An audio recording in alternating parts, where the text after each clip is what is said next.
That is what is contained in this list. Of course, this list comes with a file, a set of files comprising of all the investigations that have been done with regard to each of those violations. Yeah. So in it, of course, you may see the Ghanaians, the killing of the Ghanaians. You may see the killing of Americans. The 2 Americans, which we talked about yesterday. And other violations like Sol Ndauma Hawacham, I want to believe. So it's just a list of all those violations that had occurred or that were carried out by the junglers. And many of which we have dealt with already in the commission. Okay, we'll do it very quickly on that one. Can you go to investigation A, which is to Gambian Americans? Yes, that's the first one of the 10 that you have on that list. May I briefly give you the brief story? No, I don't need you to read the whole thing, but just give the title, a brief on the description of the investigation. In June 2013, you don't need to read it, and just give us the highlights of investigation A.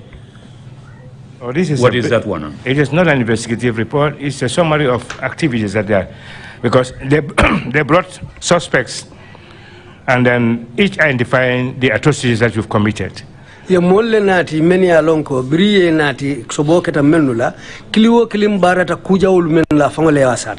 enables us to at least prepare us for the broader investigation.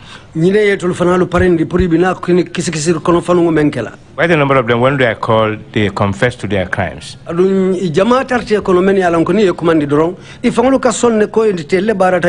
they will also reveal crimes committed by others. So here we attempt to, identify those that are killed and those that are responsible for those killings. Janka men kata drong wolem ka kata ye menu fa aning jumanyo le fa. That's the document that I have with me. It's not a comprehensive investigation report. I know it's not a comprehensive report or a report from the investigation. It's a summary of what investigations had been undertaken. Isn't that correct? Manta chairman kame nyini ka wolem drong kibaro membe kaito kono wolem itella kisikisiro ka kumben tarin ke drong amunta wole da data nyin kaito bala. Here they did not summarize the facts, but only the people responsible for those crimes and the suspects in custody. Jawo barul men ketay molu fo bitum molu menu yalonko ibe mutokono ye mutamenna aning itelu barata men wolle be nyin kayto bala. Like in the case of the 2 Americans, yes, there were 3 persons in custody at the time. Ko abe kelatu momena mo saba wolle be mutokono men yalonko ye tumi ko Gambia ding fulul men natake Americano luti wo American fulul la ko Kenya menum ba ko akono ye wo mo sabol be mutokono wotumo. The investigation found the other 10 liable. Alun kisikisiro kono inata mo tam fananje men yalonko inota ko kono. Starting from the former president, yes. Suspects, yes. Yeah, but you see, I think you're doing exactly what I think should be on the record. And fine, let's go ahead. You've just given it for that one. Was it or a bona fide investigation, would you say? These are genuine facts that are obtained from those that are responsible for committing those crimes. What was the outcome? The outcome, that's why the council is saying the file and everything was later handed over to this commission for further investigation. We did not complete everything, but all statements, most of the statements were obtained, and then some were in the run at that time. So the whole file was handed over to the commission. Fine, we're not taking too much time, just wanted to lay down the rules, and then we would have gone very, very quickly. But that doesn't seem to be clear. It's just to prepare whoever is... Yeah. What is B? B... Which investigation is that one?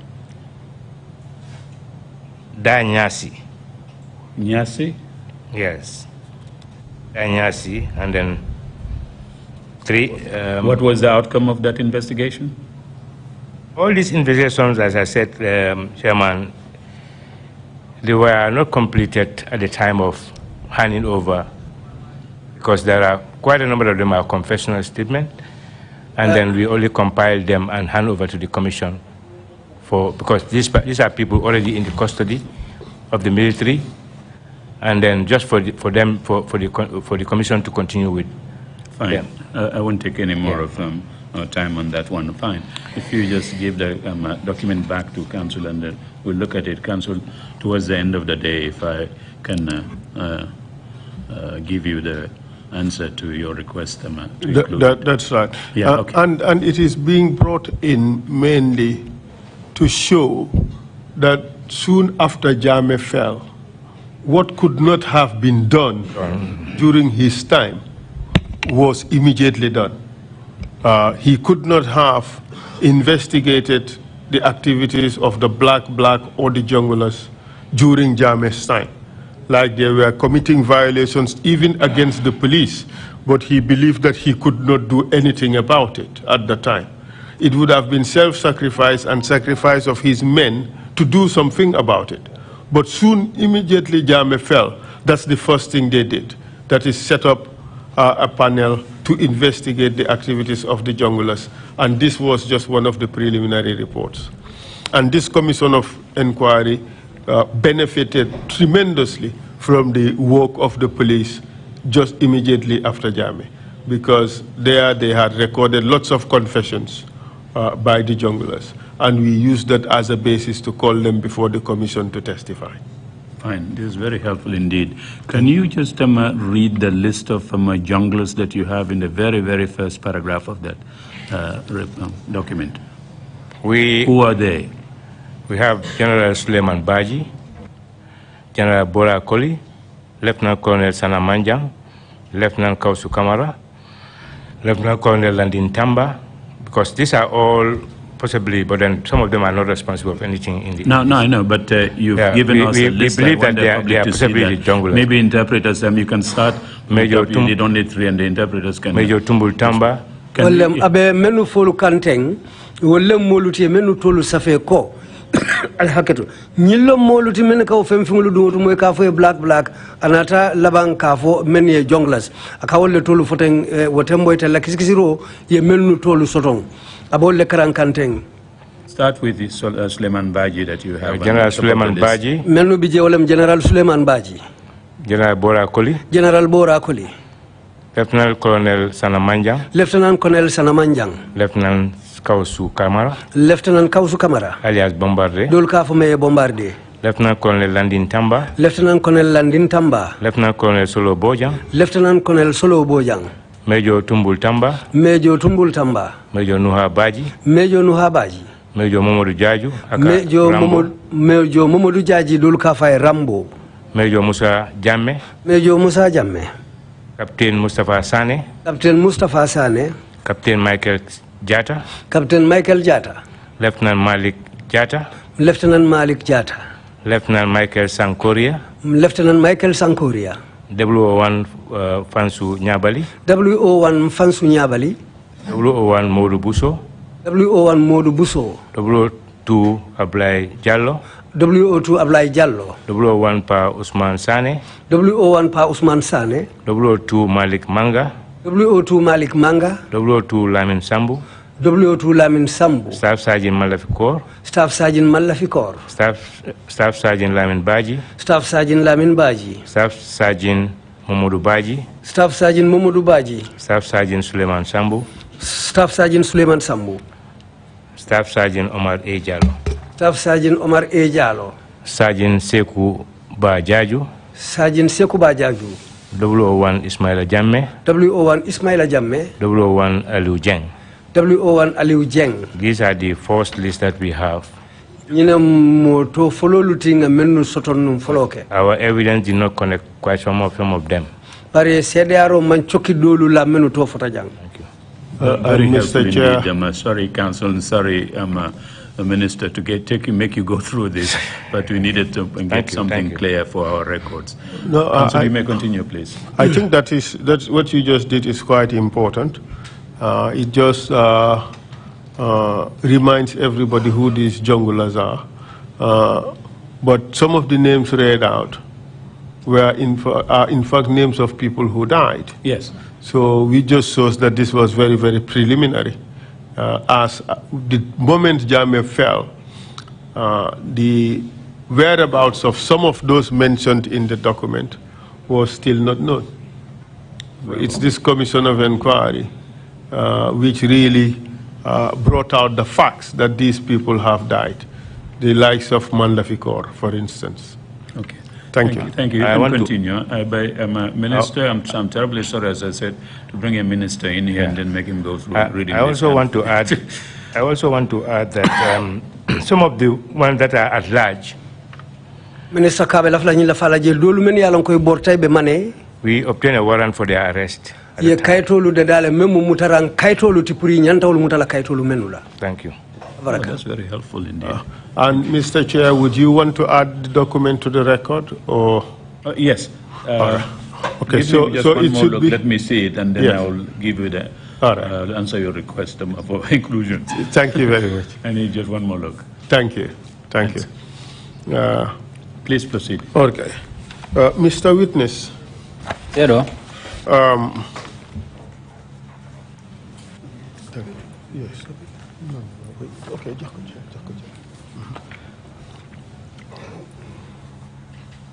In 2005. 2005 sango kono. Sorry, rather in 2008. Hakatu 2008 sango kono. When this group special task force was set up. Bri nyin kafolo de memo special task force ti kabri ya londi. You said your role was to help provide the materials. Ikoetela do ko men wala nyindika de maro ke pour ka jorango dol to bendi nyokam. Yes, to facilitate their investigation. Ha wala pour ka kul sono yandiye ila kiskisiroto. As a result of that, you requested for the diaries. Yes. Dalilo kanna inata na kanindro ke nyin diary la. And you said the diary for Bara, they did not request it. Andu kan iko diary mem nyen na bol na Bara ima okani. But you provided it to us at the end of the investigation. Inata na di kiskisir la nyala bang. Do you realize? In fact, I have here a correspondence by the fact-finding mission.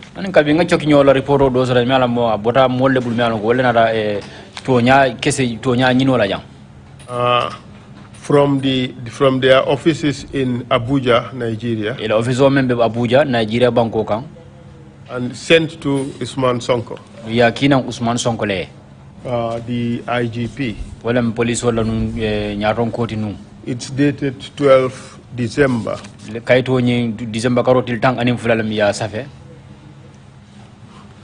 I am showing it to the chair first. Mr. Chair, we had received a file, one of the files seized from the NIA. These documents are from that batch.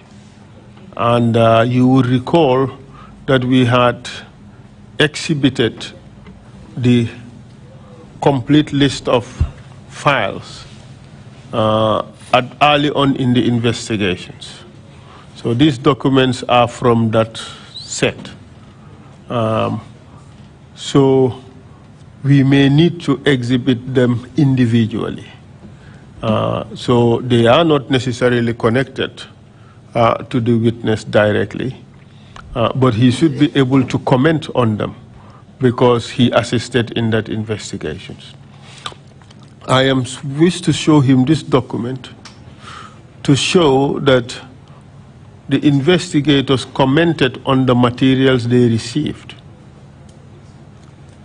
but they did not comment on the diary from Bara, which shows quite clearly that either they did not receive that diary or that it did not contain any relevant information, both of which is quite important for us here. So that's why I want to show him that document. I had showed it to him before so that he could read it and have a feel of what it says. Thank you very much, Mr. Chair. Thank you, Council. That's noted. Give him that. And Exhibit 207 is also from that same file, from the file on the Ghanaians that was kept by the NIA. The NIA did not give you that document voluntarily. When you use the word seized from them? No. Remember, Mr. Chair, you signed a search and seizure warrant. Yes, I did. On the basis of that, we secured a cache of documents from the NIA. Fine, that's good. Yes, Mr. Witness, take a look at the document. Yes, I'm just going through it. I want to make a comment before going further. You make two options. You projected two options. It's either the perhaps, Mr. Honorable Minister, before we get to my observations, let's establish the nature and type of document and where it emanates from.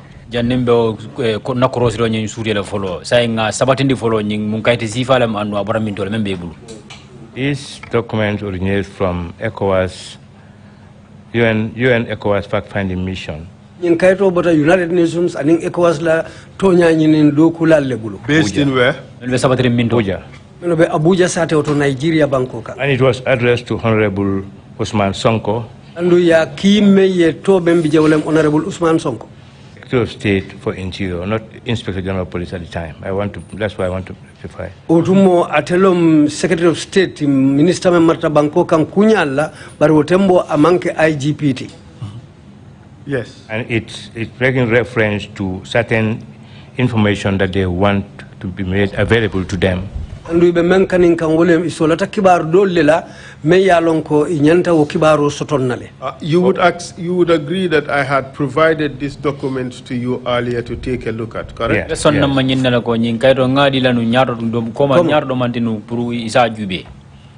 you would agree that the document made reference of Bara, but it does not say anything about the migrants having been arrested and detained in Bara, correct? That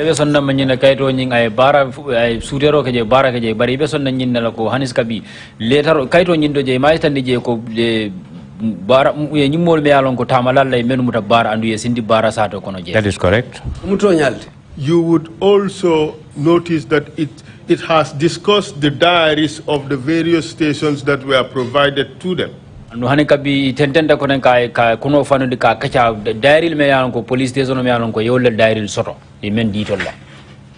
you would agree that the Bara diary has not been mentioned. That's correct. So the Bara diary has not been mentioned. And the critical fact of the arrest and detention and the number of migrants having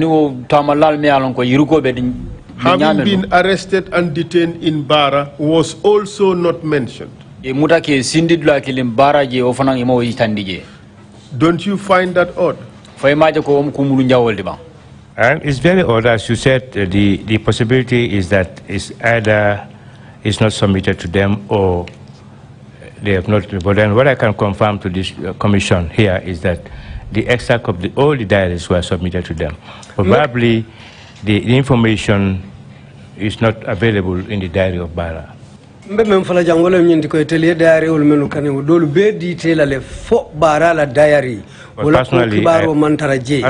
I've not seen much activities in the Bara mentioning the Ghanaians. Many along ko le denta nyi wuda ila la ko la nyi lundanglu ila ko keta nyami mbara maje safari mbara la diary with the extract that was handed over to me. Ani kayto lu melnu ye dintela. Thank you very much.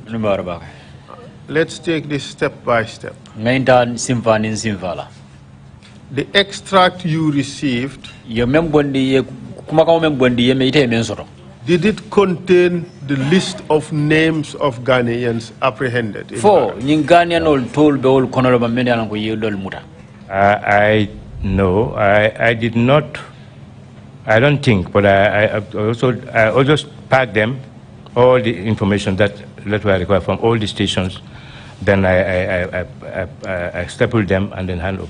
But I did not physically go through most of those things because my task at the time was to make these documents available. And when I asked about the diaries, the extracts were made and given to me, and that's what I handed over to the investigators. Kaitol menu ditantela wato ye men kaninte bulu wala nyinti do nga fere ke ngin kaitol kafun nyoma nga dila wala na mandum kaitol nyil kono pour ka karang ay koy ma melni membije benno ditantela ntengawlu be kafu nyoma le nga masinguta nga be denyo bala pour nyin kamala sitara nyobala bitu ngede nyobala nyamenteng ngawle ci ka nga di kiskisir la ko italia kaninte bulu nyamin. I cannot remember seeing a list.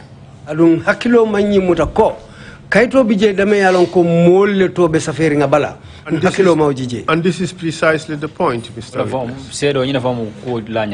You are a seasoned investigator. You are a lawyer. You know how station diaries are kept. It should be a list of the activities that occur at the police station.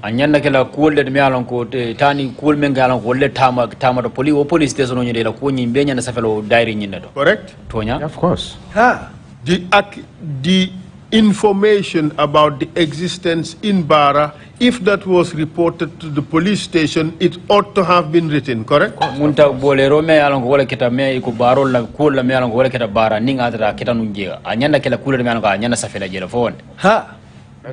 If you answer out of turn, okay, it would not be showed on the screen. Yes, sorry. Yes. That's yes. The departure of the police officers from Bara station to the site to verify the information or the complaint they receive also ought to have been recorded in the diary. Police labo kabo police station do kata dingirato ye kibaro men dila ko nyimol be num damero fana nyana kala couleur me yalan ko janni be bola police station do fana nyana kala couleur me ko nyanna safira diary nyi kono fon. Diary is a register that takes care of all the activities of police officer and even handing over of exhibits and other things. Diary mu fenneti dame yalon ko fen na tamata o police station o kala akono ku ke ta lomba keta ko kundinti telbe men no ma satala abe nyanta safela o kitabo le kono haninin kule me yalon ko lebe fenne cikala ka di fenna wala fembe sawna ka bo bulu kata bulu o be nyanta safela o buko le kono. Fantastic. Inyata. So the departure of the police officers from the station to go and visit the location where these migrants were also should have been recorded. Police police station do katani dinkira do me alon ko nyimmol e kibaro so ko nyimmol be o damiro woni nyin tamalalti o fana nyana kala kula de me alon ko nyana safara diary nyi kono. So yes, as I said earlier, every activity at the police station. I know. I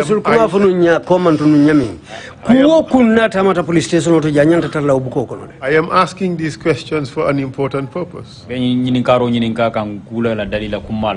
return of police officers to the stations with migrants arrested also should have been recorded. Police ofana no murungan kabona nyi dinkira ni nyi tamala kabri muruta na police station ofana nyi kenya na kala kula me an ko nyanna safera diary nyi kono. It should have been recorded. Anyanta safela no. And the names of those people who have been arrested and brought to the station should have been recorded.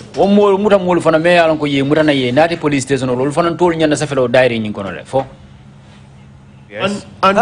And the transfer of those arrested from the station into the cells also should have been recorded. Council,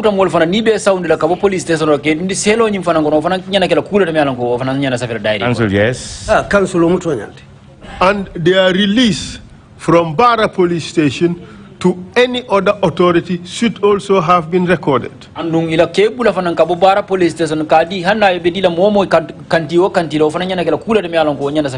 Council, that's right, that's correct. Council And the names of those released to other authorities also should have been recorded. Bula omol fana mealan ko ye bula de ke kabondi o police station ke diwo ko kantio dola me be dila men o fana nyana kala kula mealan ko be safero dai. That's correct. You would agree that that would have meant a number of entries all centered around these people who were arrested in Bara. Andu ibe sanna manyin la ko nyin kuol be ni ata keta won anyama no abe sugila ni molle me alon ko ye muta Bara la o fanna lanu police station. Walem. And those entries would have established a coherent narrative of the interaction between the police and those apprehended, including the informants. Anu ibaje la woto ko ni o safiro keta nyama tilinta o benyina choki nyola tilin ngole dila o police ol menni muta ani o muta mole menu muta anun kibar dila nyim fana ngabere ko nyim tilindi la wol. Correct, counsel. And that would have also clearly established the story of how these migrants came into the custody of the Gambia government. And wofana bina sabatin le tariko la tarika sabatin ngo bina sorno la nyimuta mol nyi natana soto akeno nyaali la fo natana tara Gambia masa kundala Morocco. That's correct, counsel. And you would agree that with these entries in hand, it would not have been possible for the Gambia government to deny having custody or having had custody of these people. Andu ibaje la wasafiro nyendo niyo keta atakeno la masa kundame binu njang atakeno le bulu nyala meano ko puri ya balan ka fo ko nyimol tamandre la marulu koto. That's correct. You would agree. I just want to show you something. Lefta fenna itandi lela.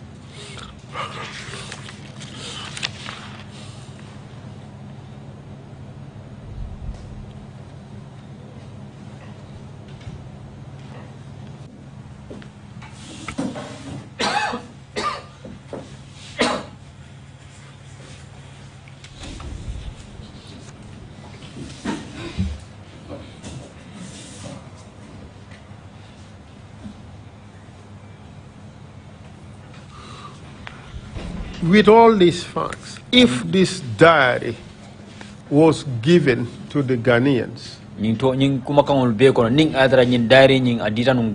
or to the UN fact-finding mission,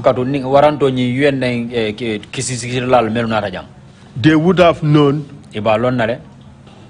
that over 50 West African migrants were apprehended in Gambia, correct?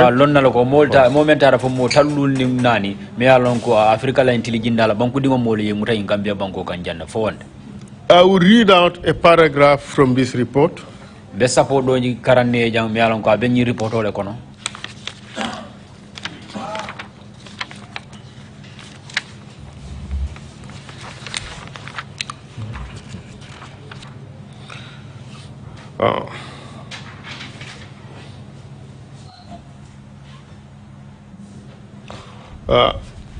The investigators received a letter from the Gambia government sent by Lamin Kababajo.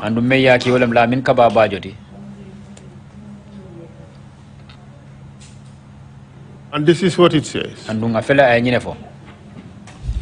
Following preliminary investigations, it came to light that the group had fallen victim of unscrupulous human traffickers who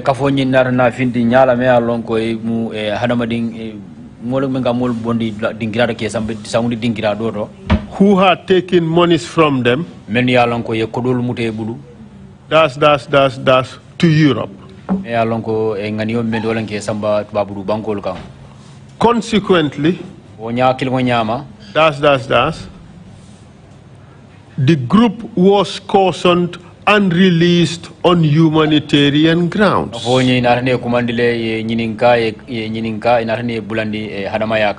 That is a blatant lie. Of course, with the facts that are available now, it's a lie and then it's a cover-up. Tonya sede kolu minu findita sign tonya lu minu banketa ni enyin kumakang lujibe kumakang fania fingol le munyin kumakang luti. And also, if the UN was given the diary, that too would have showed that this is a lie. I want to rectify that this thing. If the UN were given the correct diary. Yes, that's what I meant to say. Because I made an extract of the diary that I believe were all genuine and hand over to them. That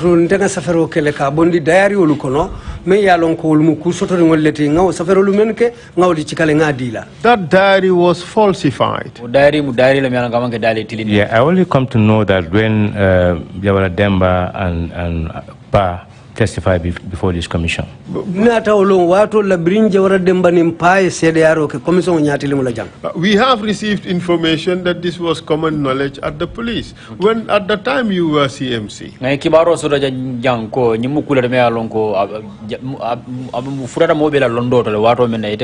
As I said, Council, I know that something has happened in this country. But nobody talks about it. So I have never even discussed or asked anybody about it. But the insiders did discuss it. I mean, yeah, because those who knows the fact, definitely they will discuss about it. This is somebody who just come and something happened in his absence. It's not my duty at that time to make my own findings. I may get myself into a serious problem, even though I know there is likelihood of foul play. Katu kuwa keta menu nyala wolu foya sata bari nite nata dro ite lunta ma idunta kuolu kono ikoeba kuolu noma sata la asikeno ye fandundi ku kebalo kono wala idun ku kono ifango mammen kalango long woda lilo le asabu. I could have refrained from even participating in this if I knew the facts that I know now. If I know them before, I would definitely find ways to evade or escape being part of that task force. Katu kuo mengalon sign na tumo ningalon nungo tembo nde fango be ferolu kelale aninka tarambulo luta memba kendila ko wo kafo me ye tombong wonya wo task force ndate tarlaje. But I thought I was doing a duty. But ngani mire nungo tumo ko mbedo ko le kekan. Mr. Witness. Sedo. Whose responsibility it is to keep this station diary? Is the station officer. When you asked for the diary, what were you told? I was told that it should Ba, and Ba said it should Sonko. He handed that diary to Usman Sonko.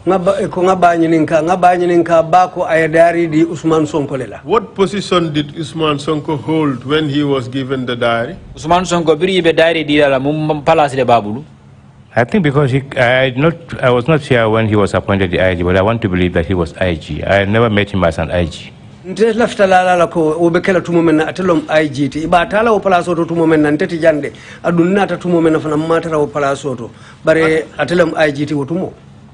at the time these investigations were happening, the time you were asking for the IG, what position did he hold? He was the Minister of Interior.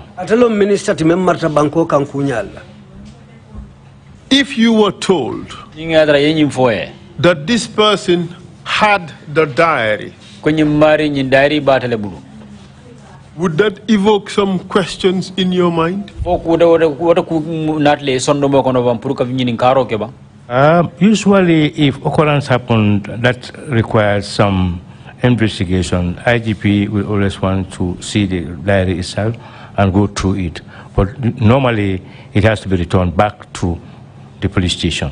Nim kuketa me yalon ko kukumalom andung aiji nyanta kulon na wokuoto ayi nyanto soto le purka o dayari kaning aya jube membeje menketa men dunta dayari nyin kono bari na pareta bala anyanta murundi le wo police station oto. Sometimes it's the other way around, that the IGP will move to the station and inspect the diary. Modo la ka Kenya do nyale ma IGP fonksi wuli ayta station oto kata diary nyin jibe.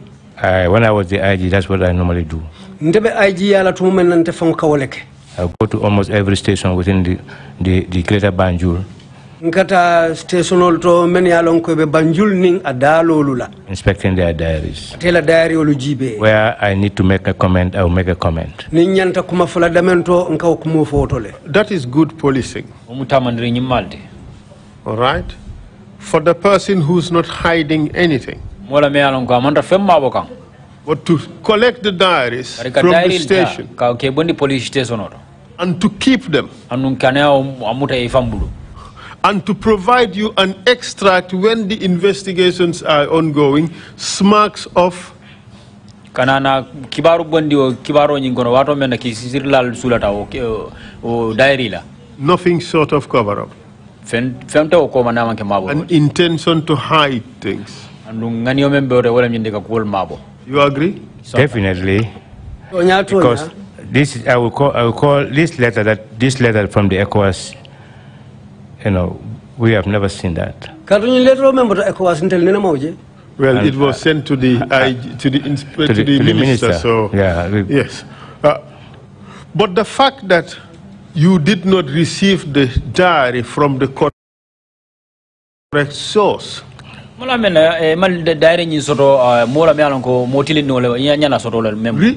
stinks of massive irregularity. Of course. We were told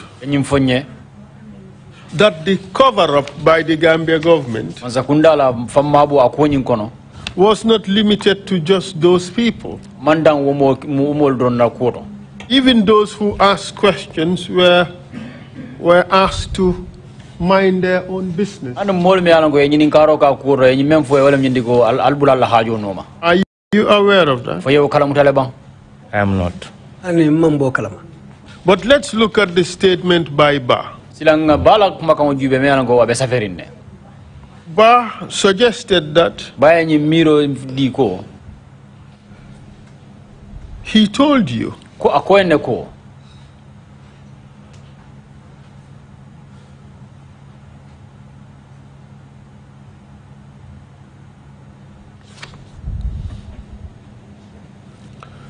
that this issue is very complicated.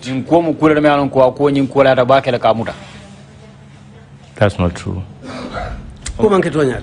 And he said you told him that the UN people were received at the airport. They were given alcohol and women. And they did not investigate. They left. So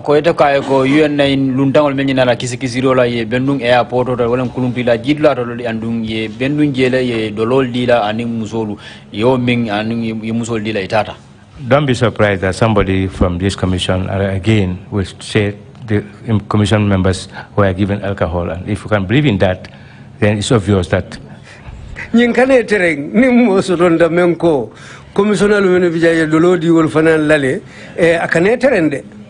But what I want to confirm here, Ba is a terrible liar. And these are people that personally I honored very well. And they are very respectable.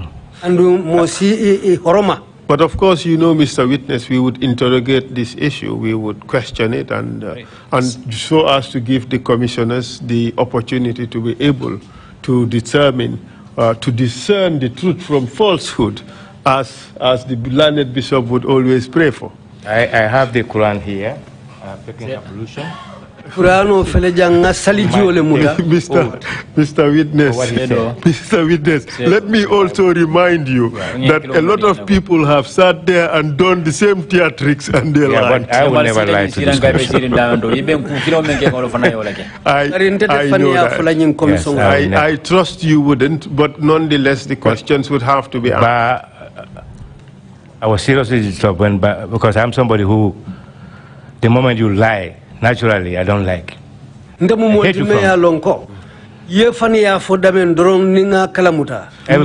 who is very close to me knows that. Tell us what you discussed with Ba. Everything it was a very short listing. I only inquired from him as to the whereabouts of the file. That Jawara, I was informed that you have knowledge about the file. And he says, I've since hand over that file to the then IG. In 2005.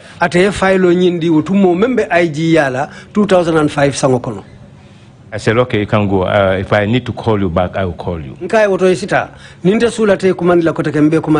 for him to say, Fali Jabang. Just a moment. You discussed nothing else. Nothing. Not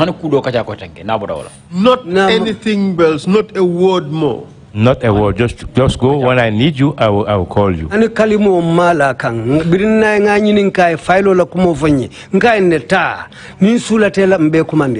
the shocking thing here, Mr. Witness, is that he knew about the presence or the trip of the UN. Well,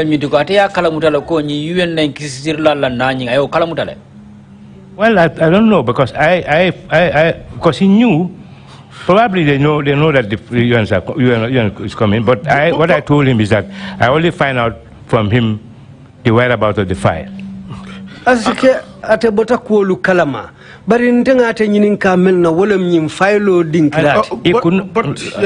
me just clear that point. It could not be possible for me to say that we give them the listing, because then they have not even arrived. No, but just hear me out. Just hear me out. I see that particular issue. Because the way this guy made it to sound is not that you asked for the diary from him before they arrived. I think he seems to suggest that he was asked of the diary afterwards, after they arrived.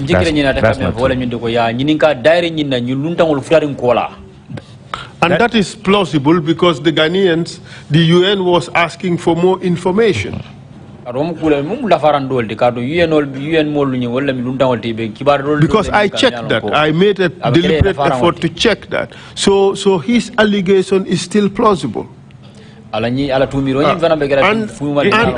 second request that we are showing, this is the second request. This has never reached to the task force.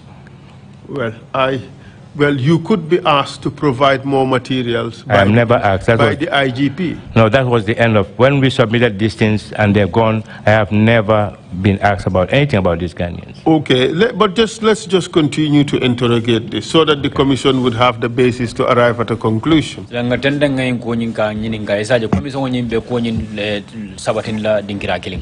You see, it also happened that coincidentally, another member.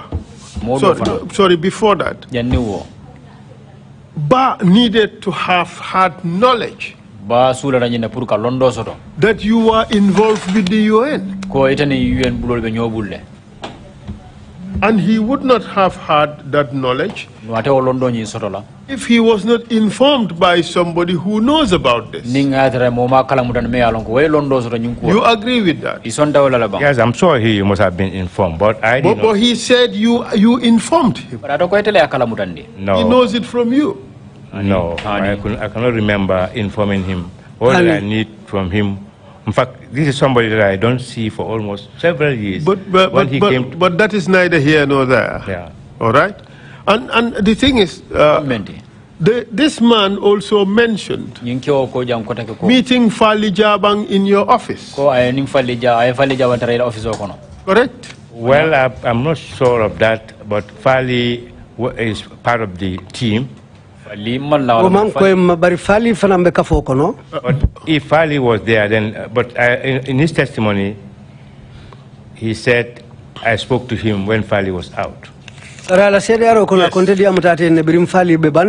But Fali came back inside. I cannot remember talking to Bar in the presence of anybody. I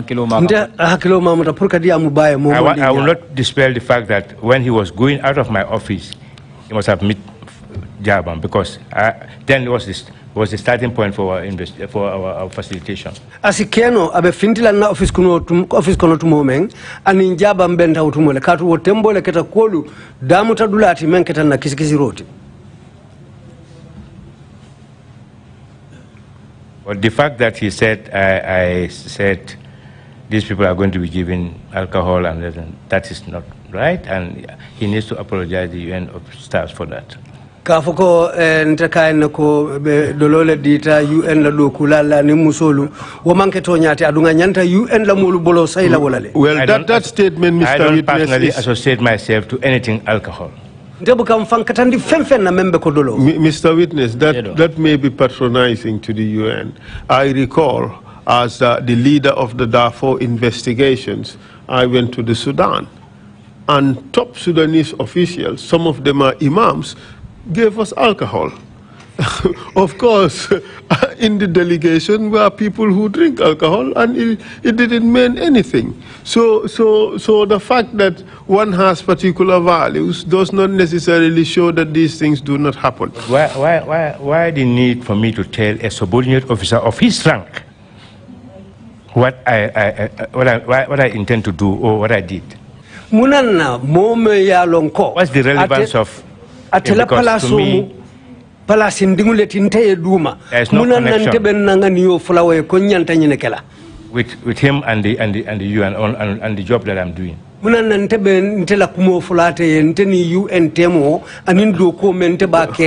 These are rhetorical questions, Mr. Witness. Perhaps you would be the best person to answer them. But if I may, let me finish, Honorable Minister. Let me finish, Honorable Minister. You know the rules, and I do not want to be seen as disrespecting your position. Thank you very much. The fact of the matter is, this person has raised 3 significant issues, or 4 significant issues, which suggest that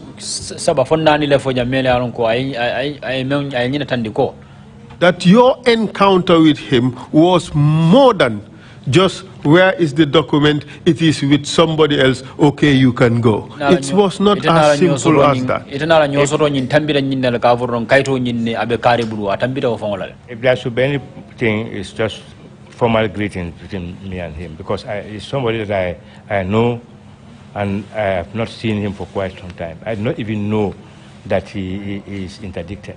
Nala ko menduntanatema diamola karola fonyo konton de katu mole mfama tanye menna adunta wotumo fongo ntema lonko inene ya mutanu. I want the commission to play his record leftanin commission sano yala kumakangulu saying kam fintin and read his body language the sooner he said that. Ya jube akalangu fongo nyat laketa nyaming bring ay ñu kumakangulu fadala. Mr. Witness, are you an expert in reading body language? No, I'm not an expert in that, but I spent quite a number of my life as an investigator. But there are certain reactions that human beings react when they say something that is not true. Man hada madingulu kalanya londo soto baba bake baringa senji jamale ke kisi rola adunimo e kalimo fu me yalon amanso equally Mr. Witness when people do something and you ask them about it, sometimes there's a particular way they react. Yes. And sometimes they get agitated. You agree? Personally, I get agitated when somebody lies. Just answer the question. Sometimes they get agitated. Yes, of course. And you realize that you are more agitated now than before. Because my biggest enemy is lies. No, but one could interpret that to suggest that you have been hit at a soft spot. And that's why you're reacting in this way. All those who know me, even from the family level, friends level, everywhere, you start telling me lies, I don't move with you. But exactly, they would have to know you in order to read your body language correctly. Yes. So you see, that is why we don't have to go to body language. No problem, no problem. But I am, because apart from the body language, let me ask you this question to end this issue. Okay, thank you. You agree there was a massive government cover-up? Yes, I realize that now. Massive one. All they told the international community was a lie. Yes, of course. Were you part of that cover-up? Never. Never. Well, the investigations in this continues. And if the commission receives further evidence in this matter as may concern you, you would be informed and be asked to react to that.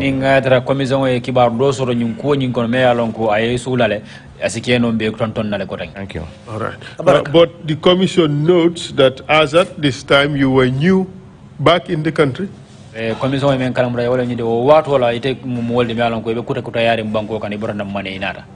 the investigations were still going on. Mr. Chair, I would perhaps leave the letter by, I would ask that the UN ECOWAS fact-finding mission letter to the IGP, to the Secretary of State for Interior be exhibited as Exhibit 207B. B. Yes, and boy. Tentatively B, because the A you'd have to decide. No, I can grant you your request now on A. Okay, thank you very much. I went through it again and then it's okay. Okay, good. Good. So 207B also granted request. I just have here a letter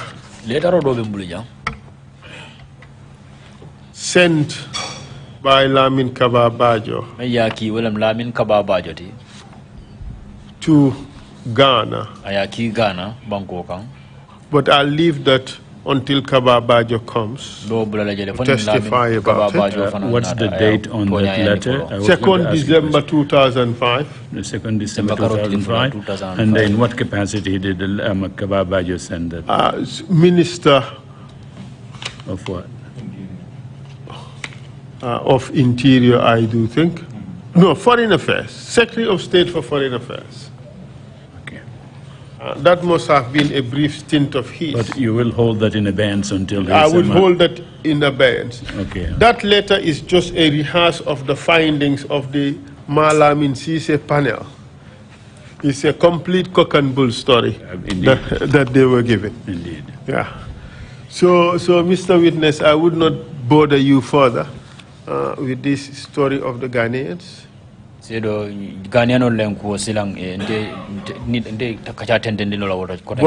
you have heard the story or the evidence presented here that that diary was fabricated. Ko kimbo kuma kan men di da commission nyati no ja wala mi o daire nyim kuma kan me alon ko ifannu kuma kan wali wolle le safe o daire nyindo manke daire tilin noti. Yes, because the authors of the fabrication mention it here. Which made the reaction of the ECOWAS, UN ECOWAS fact-finding mission look sensible because they received fabricated documents. UN ECOWAS la kibaro nyi anata le kibaro nyi sabati ndikatu ye kibaro men soro kibaro le mi alon ko manke kibaro tilino de andu tol fana ya safe wala nyam. Good. So now let us talk about the other issue. In 2016. 2016. Sorry, was it 2016? Yes, 2016. 2016 sangokono. The UDP people demonstrated. UDP kanuntella o balambaya nying. Some were arrested. Dolmute kono. Solo Sandeng died. Jeto Solo Sandeng na for aniola. UDP executive members demonstrated again. UDP la kunukumal na balambaya wulinda ko akamba kotenke. They were arrested and detained. Inata ne wol fana muda yesindi dragli. Can you tell us about it? Isukuma fono nyo woto le bang. Yes, thank you very much. I think it was on the 14th of May. April 2016. April 2016. I was in my office at about 3:45. Then I received a call, not from the police officer, but from a civilian.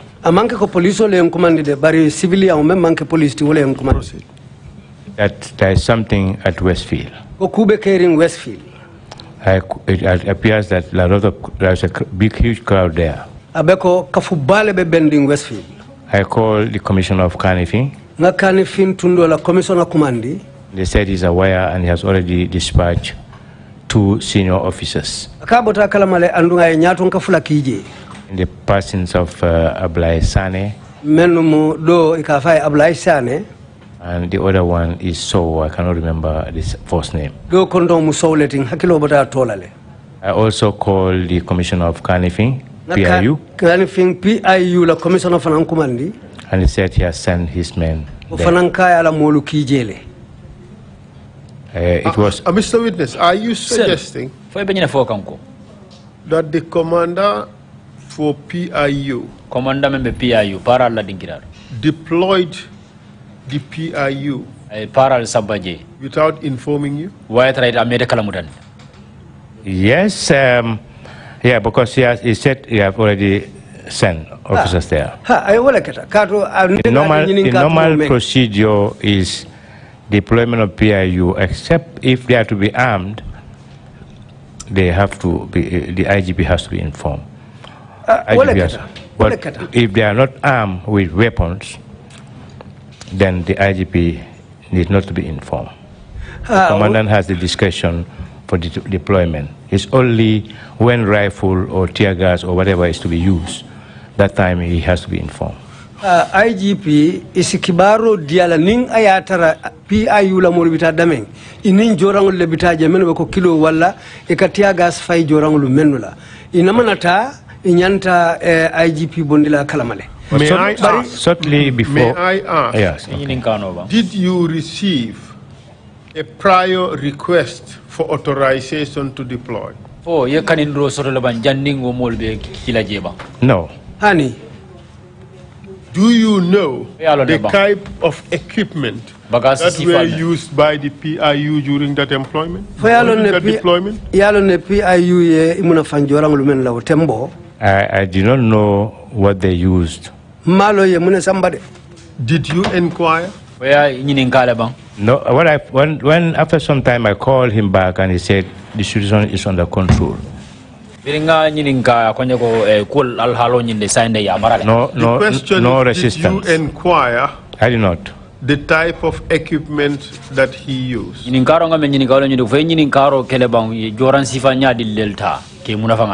I did not. All that I find out from him is that about the situation. I said the situation is under control and there is no resistance.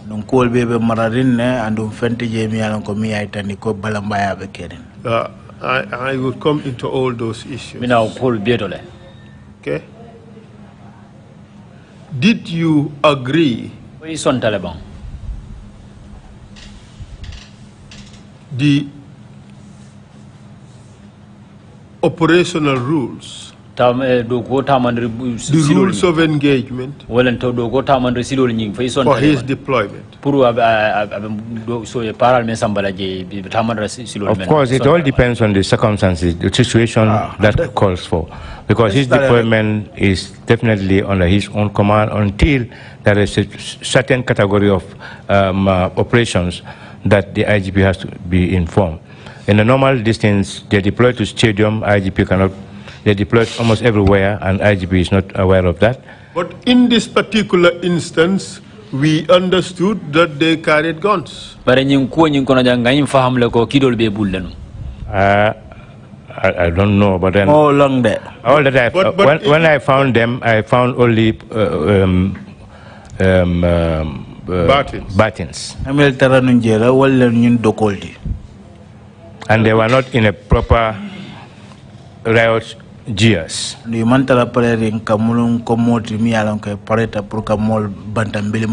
the proximity of that venue to the PIU camp is too short. And probably when they heard about it, they only quickly mobilized the standby unit to rush to that place. That's my belief. The thing is, you may be confusing because this involved two incidents. Yeah, I'm talking about the first incident. I am talking about the second incident. I said on the 14th of April. So I'm referring to 14th of April. Let's talk about the 16th. I am not focused on the 14th. The 14th was a surprise. Yes. The state reacted on the basis of that surprise. Okay. All right? But they were on alert until the 16th. And then this demonstration of the 16th is the one I am most concerned about. Demonstration of the 16th, this one is on a weekend. I think it falls on a Saturday. I was at home, either Friday or Saturday, because then Friday and Saturday are public holidays. I was at home around between 7 and 8. My telephone rang. It was the Minister of Interior. I answered the phone. He said whether I am aware of any demonstration. I said no. He said there is a demonstration starting from Honorable Dabo's residence. I quickly enter into the bathroom, take my shower. He called again. And he said, where are you? I said, I'm coming. But that time I was definitely, because I don't want him to know that I'm still, I cannot just jump up and then go. So I got up and drove furiously towards Senegambia. I took Senegambia because I don't want to be confronted with the mob.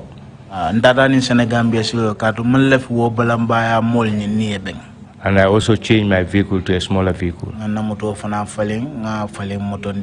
I was in mufti and could hardly be recognized. Then I drove towards, I went up to the Kairaba Junction. I turned right to Kairaba. As I drove towards the Usainu Dabo's residence, those are the foresight of the foresight that I saw two army officers dragging a lady from the compound.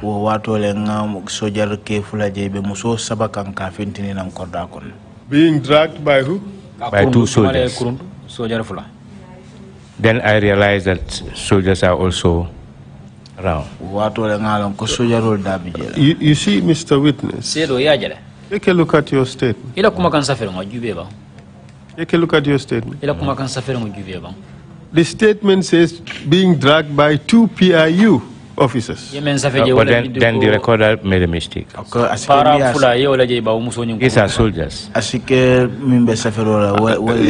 You see, the irony is, why would the recorder mistake soldiers, army for PIU?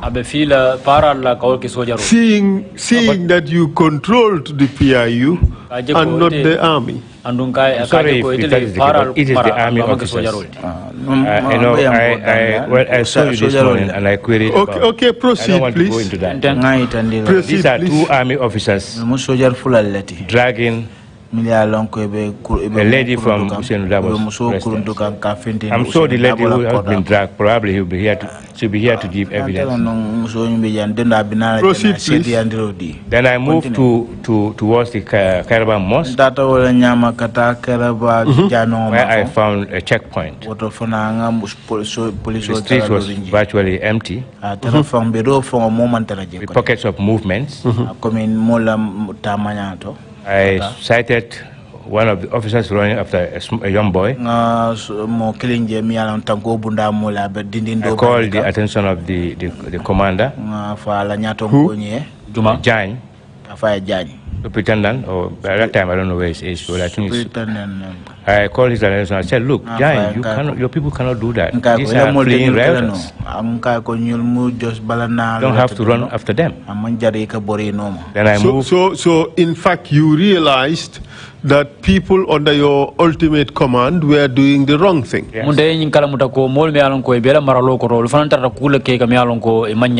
yes, that's right.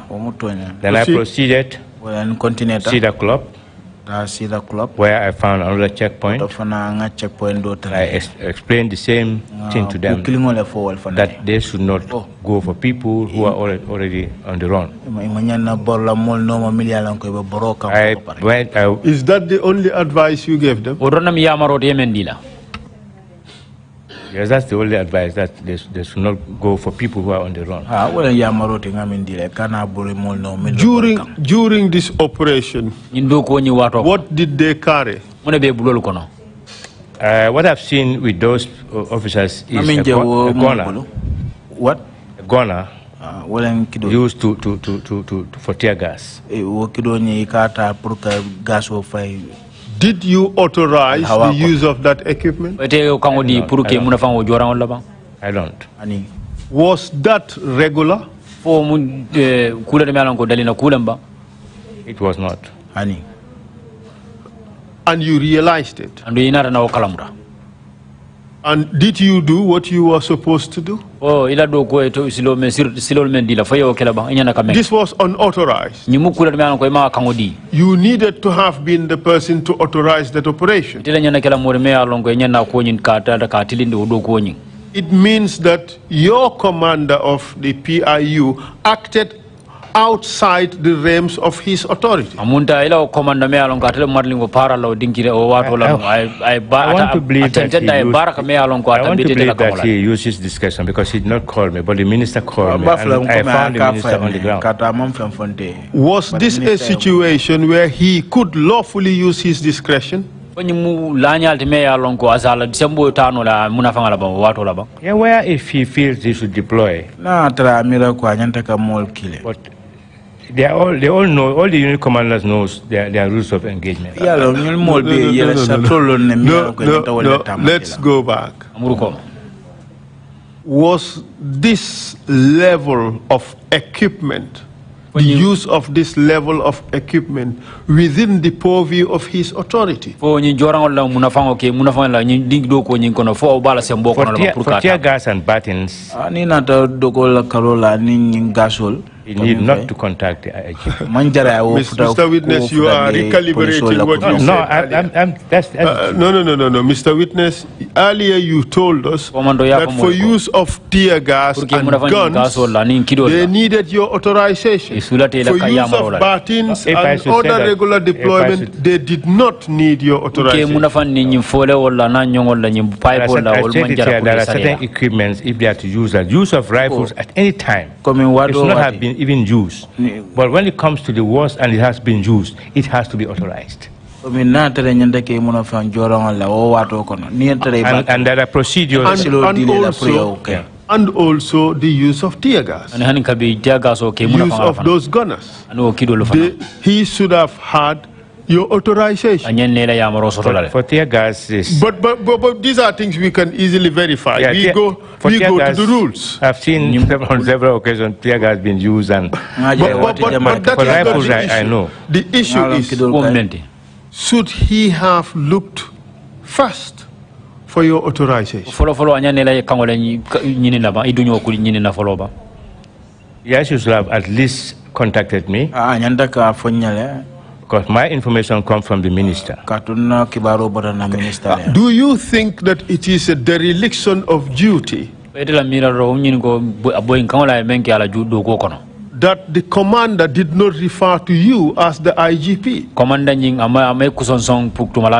We have to correct these things. We have to call these things out for what they are. At that particular time, I don't think there is any fault on him at that time. Mr. Witness, it has been the practice. Mr. Witness, there is. Yeah, we're trying to reform, but that has been the practice. But even that practice was unlawful. You have to call a spade a spade. You have to call them by what they are. This was unlawful.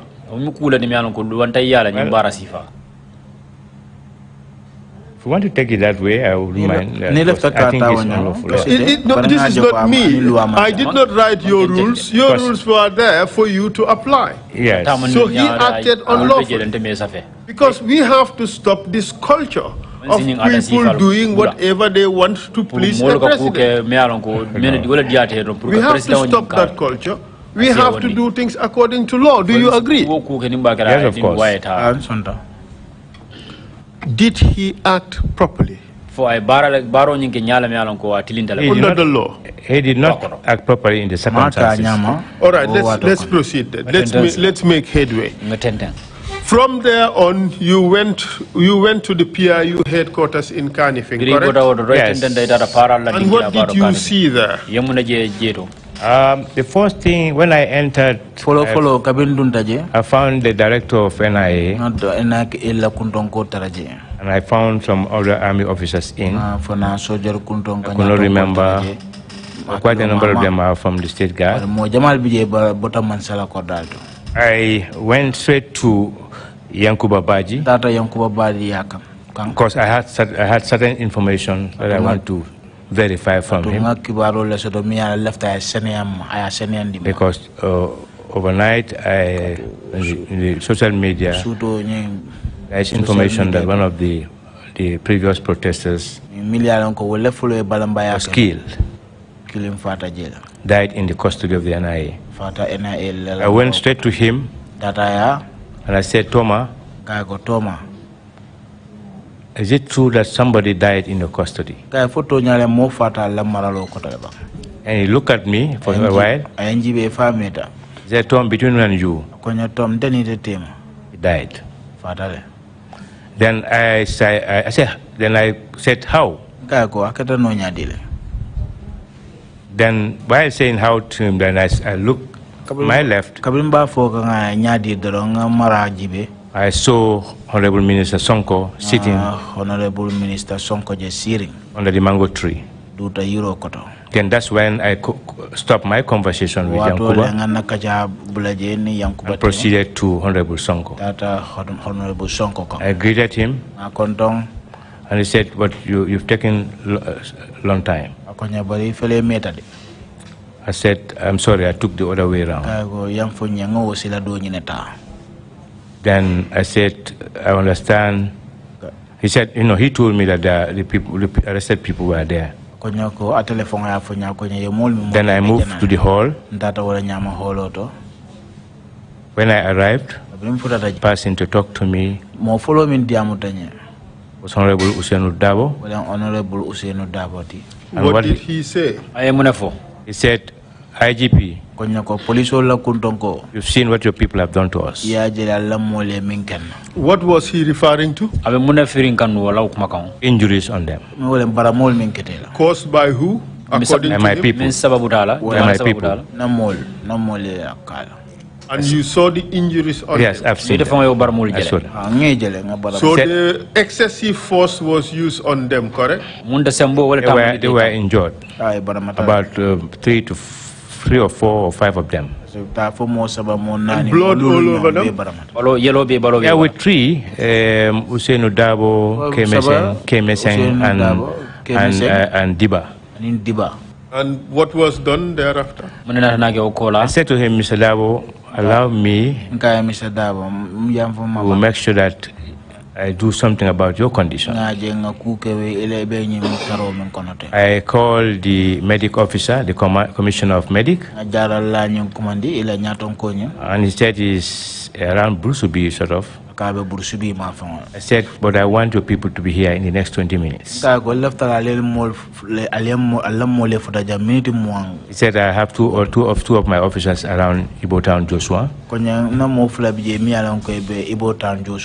will call them now to come. I think one of them probably is not far because he came less than 10 minutes. Then he came to me and I said, well, look at these people. They need urgent medical attention. Then he opened their medical clinic.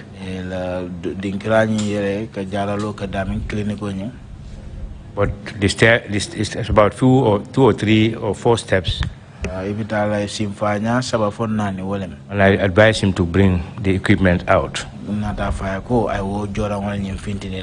because probably some of them will have difficulty in coming up.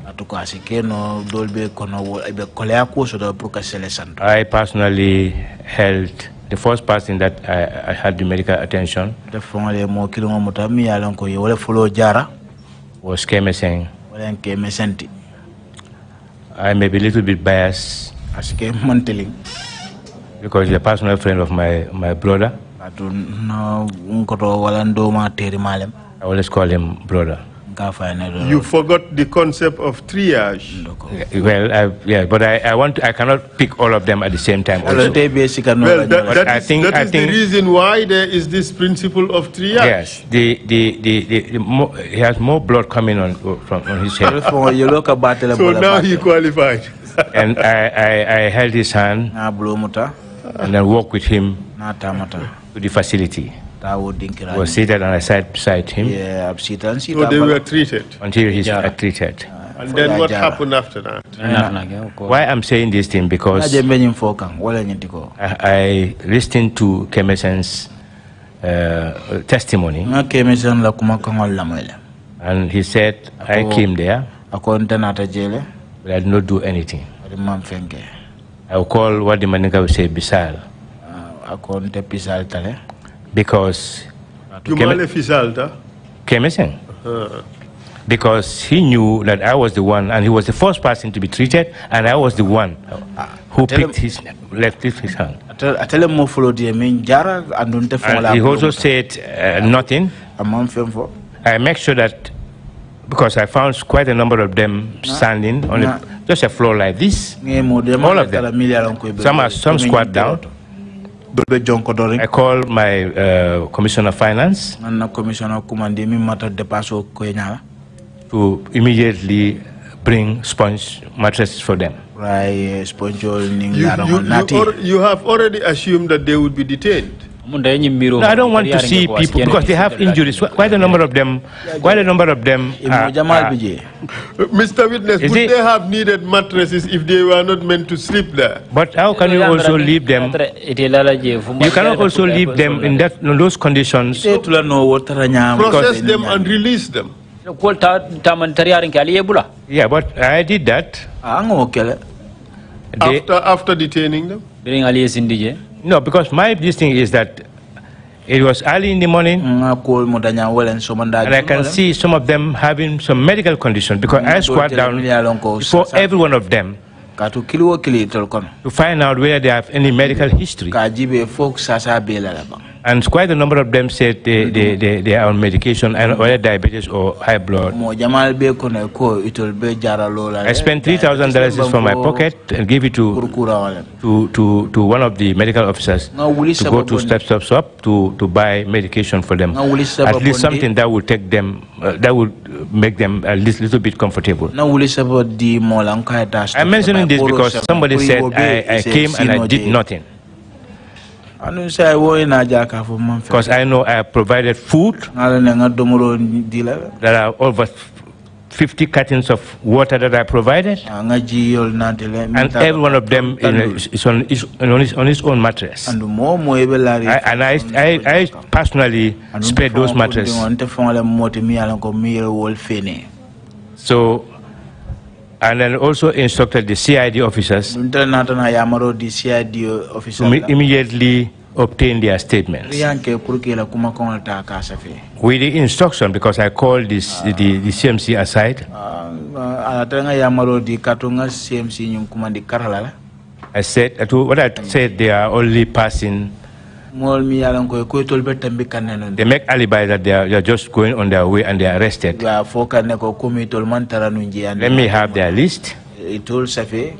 Those people who are also recognized to be UDP militants, but in their statement they did not confirm that they form part of the demonstration. Let me have that another category. Then the last category is those who confirm they are part of the demonstration. Then that's the last category. So tell us, what were they being investigated for? They did not obtain permit. I was but Mr. Witness, did they need a permit to go out and picket? As our law stands as of now, even myself, I am in for notification, but as our law stands as of now, until it is amended, they need permission. But wouldn't they have needed a permit only in circumstances where they were to use a microphone? That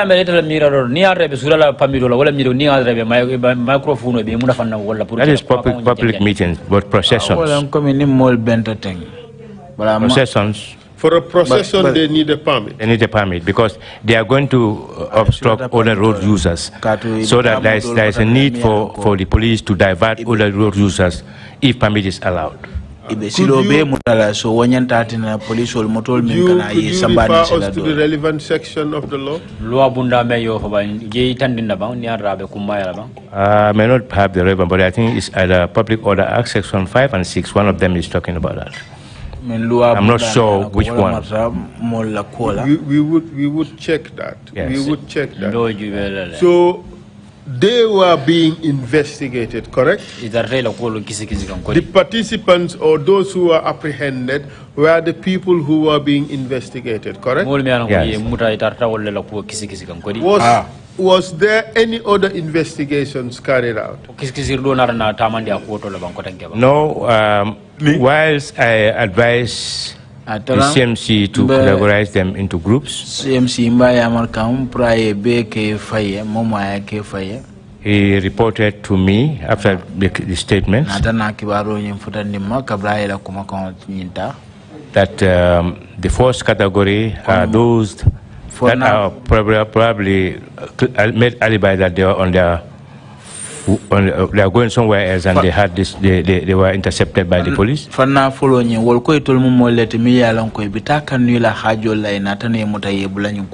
were instantly released, 12 of them. I instructed they are released. I also instructed the bail of another 11 or 13.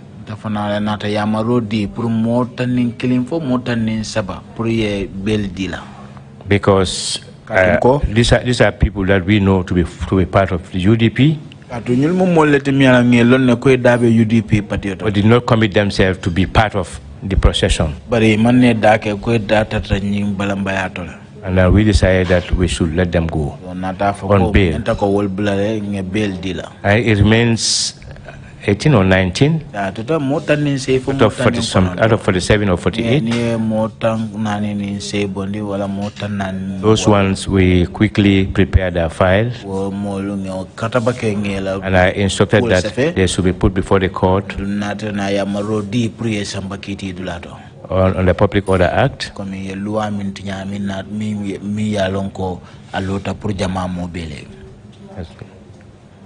That was world. Yes, because what we need from them is that whether you have the permit, what were you doing, where do you start your procession,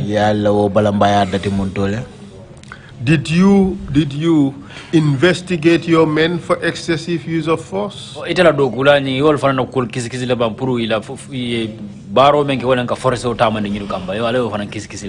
not. Did you investigating your men for unlawfully injuring Usainu Dabo and others?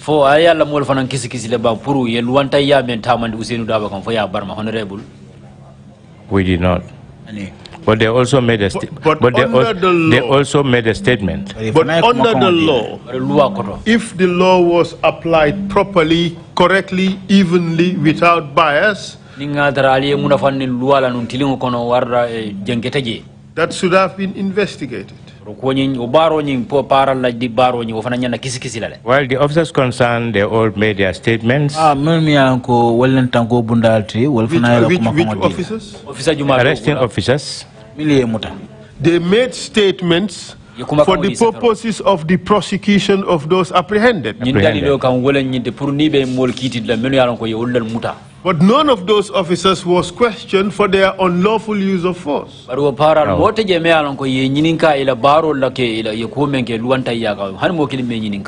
None of those officers was investigated for unlawfully assaulting Usainu Dabo and others.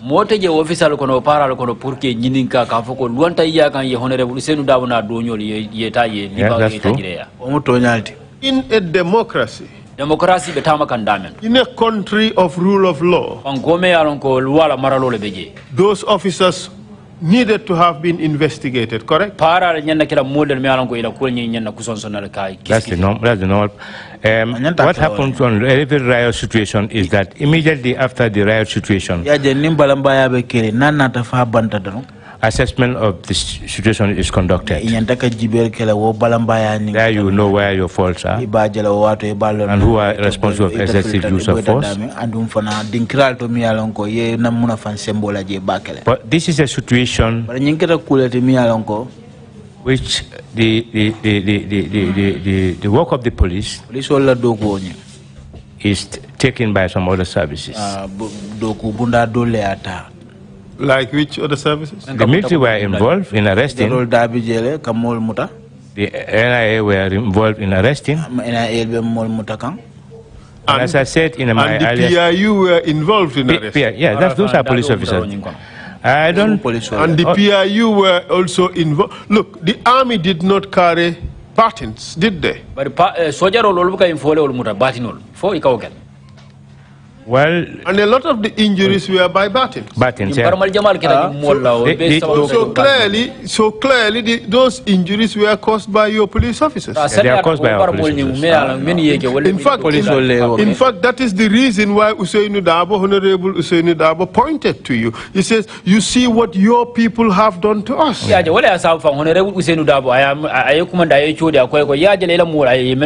In fact, he was protesting to you that your people have violated the law. You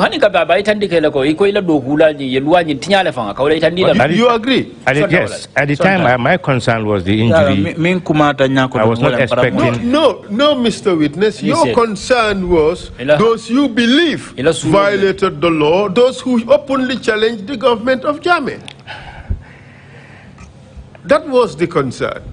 That these are the people who had the audacity to challenge the government, and therefore they had to be processed according to law.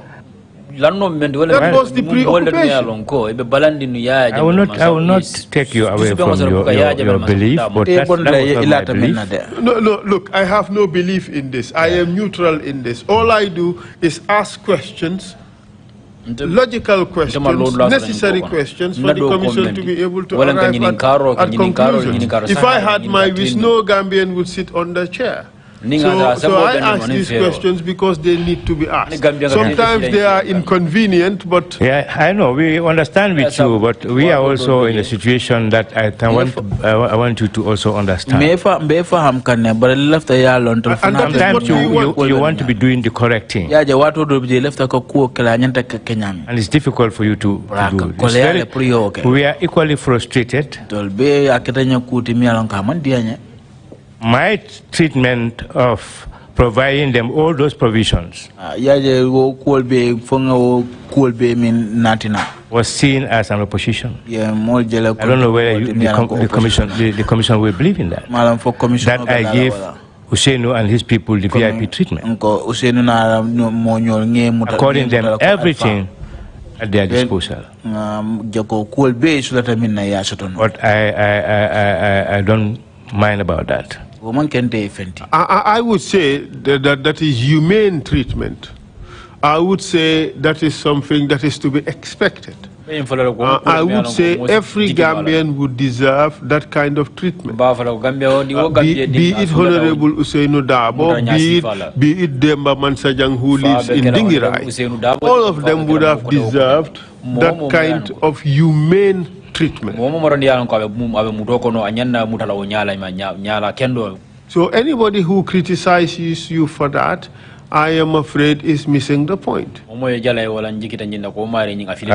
has been the talk but Mr. Witness, we would not clap for you for doing the right thing. No, I don't expect a clap. But equally, if the wrong thing is done, we would raise it. Yes, you are right. You are right. These people should have been investigated and prosecuted. Of course, they should. It was your responsibility. That was my responsibility to investigate. It was neglected. Well, I will not say neglected. It was not done. It was not done. No, it was not done. It was not done. But let me just tell you, the law required that. Let me finish. Okay. The law required that it be done because they have committed violations. At the time, I was only forcing my way myself to take command of the PIU. Okay. But in effect, there was a verbal instruction from the office of the president, from the president to General Baji, that PIU administratively should be under the Inspector General of Police, but operationally under General Baji. I did not take that. I still continue to be in charge of until after that incident. And I have a written letter, and I have a copy of the letter here, that the PIU, maybe because of the whatever this thing I did to them, VIP treatment, I want to believe. Soon after, in August or April, August, I received instruction that administratively the PIU should be, operationally should be under the General Baji. This is quite interesting, and you think that that should not be the case. That should not be the case. But notwithstanding, I still managed to be involved. Okay. But you would agree with me that between April and August, the time you received the letter, Usainu Dabo and others were investigated and taken to court. Yes,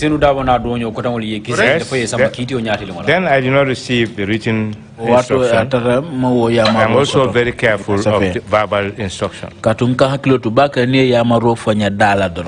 also within that time, if the law was being applied evenly, without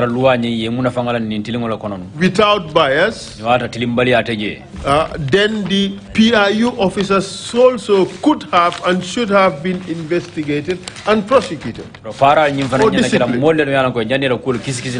Do you agree with that? Yes, I do. And you know that the failure to do that reinforces the status quo that used to happen, where government officers violated the law in pursuit of Yaya Jammeh's interest, nothing happens to them.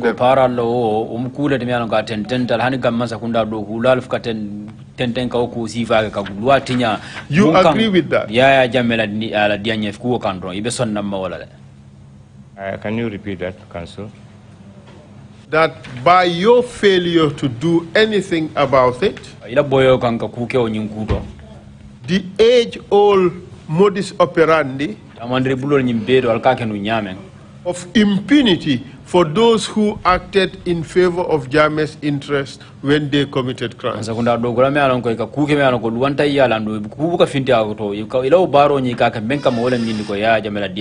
just added to a reinforcement of that unlawful situation, whereby you do something unlawful for or in the name of Jammeh, nothing happened.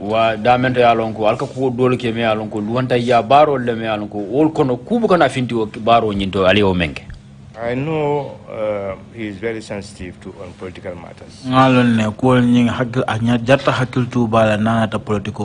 have in several instances high-profile suspects without any consultation. Without any consultation. But matters of politics, sometimes we are very careful. Was that the reason why you did not investigate and prosecute these people? If I am to investigate, I will get to the bottom of it. Will be involved. But because I personally saw just dragging, and they arrest quite a number of people. But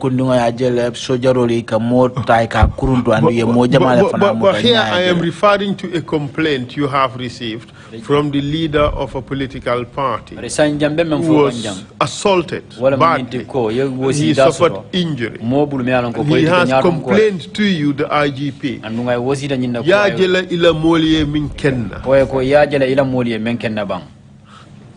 And you did not do anything about it. Because that was just the starting of my interaction with them. In all honesty, Mr. Honorable Minister, do you see that as a dereliction of duty? Do you see that as the failure to discharge an important responsibility? In a functioning democracy. Yeah, but you're talking about functioning democracy. That was not a functioning democracy. But he could come in democracy. Yes, I asked my question advisedly. Yeah, do you consider that to be a dereliction of duty in a functioning democracy? It should not have happened. Should not have happened. And the thing is, even if it's happened, what would not be the end of demonstrations in this country? And we have said that never again should these violations happen in our country.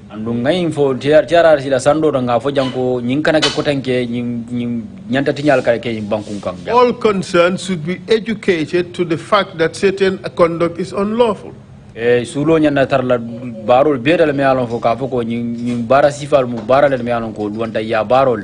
don't want to go further by addressing 3 years Jotna, for instance, how they were treated.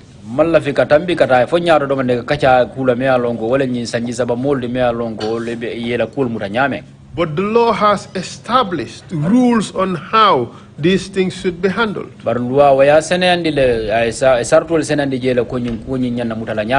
And you agree that those things needed to have been handled properly and in accordance with law. Do isonta mala ko nyinku membe ko nyi sifa le nyanna mutala ni nyala me alon ko loi ya senandi wala. Yes, in a proper democracy. Democracy but tamakandane. And that is what we strive for. We want to have a proper democracy in this country, and therefore things like this should not happen. Latala kaje ko democracy loringo bambande ngo sorata nyim banku kanjang. You agree? I agree, and we are also making efforts towards that. At a personal level, from 2018, I have prepared guidelines on the use of force. I don't know whether it will be of interest to you. I wouldn't mind suing. By all means, bring them. Mr. Chair, I would ask to put in the change of command structure for the PIU. I would ask to exhibit that document. It should be 207C if accepted. Thank you.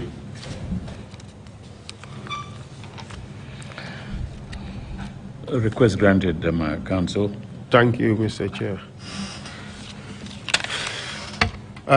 You have given me a book. It includes. This is your blue book. I prepared this in 2018. 2018 The police officer to use as a pocket book. Yeah, police officer mute ya bre poso kono komi bukoti sadasi no ila do koto. It involves some cost. And the password do duntaje. And because I want the sponsor to at least give it to them free. And I also continue to develop it. And what is the status of the document at the moment? It's not validated yet. It's not validated yet. So this is just a draft. Well, at least someone has made an effort to ensure that the right things are done, or to contribute to the right things being done according to law. A lot of human rights issues are there. Management of public order. On the side of the prisons. Mandela rules for women prisoners and juvenile prisoners are also there.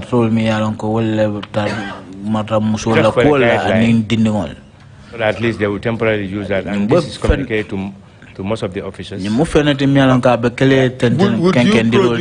you wish to produce this to the Commission?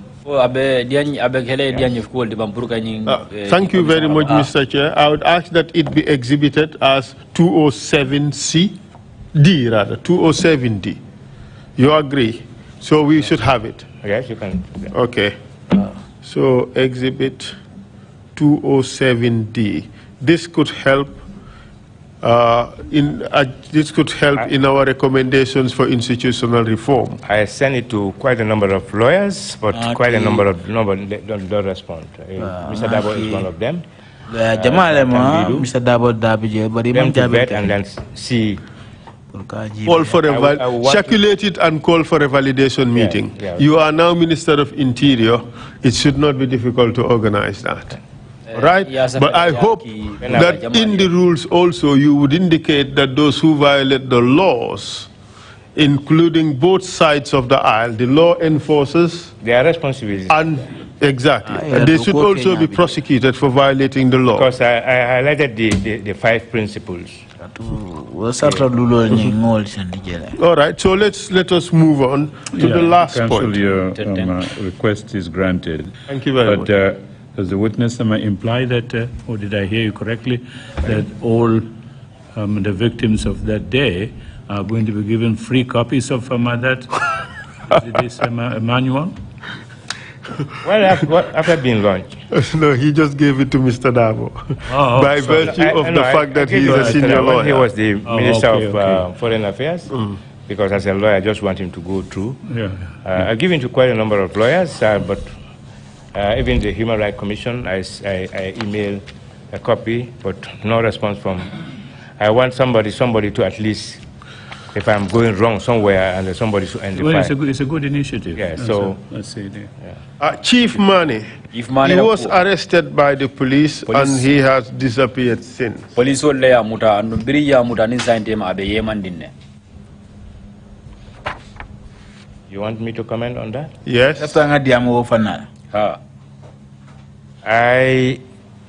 I was not here when the arrest was made.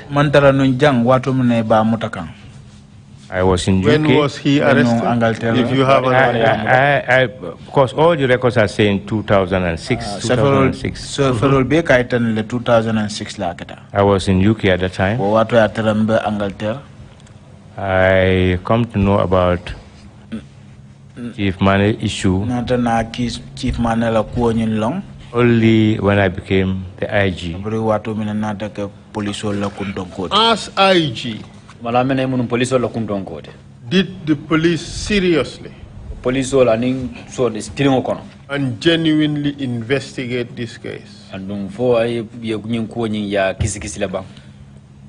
When I received a query from Amnesty International,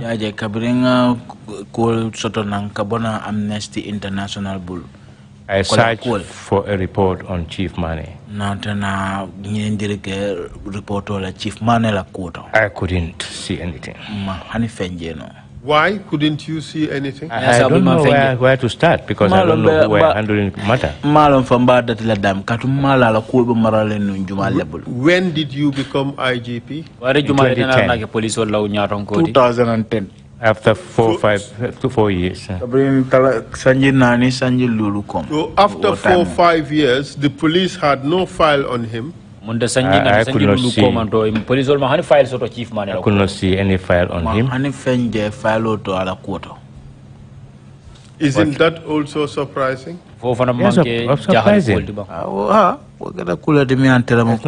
There is no file on him. When reports started coming heavily,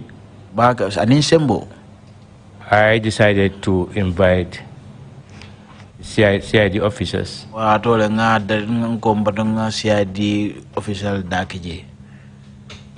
to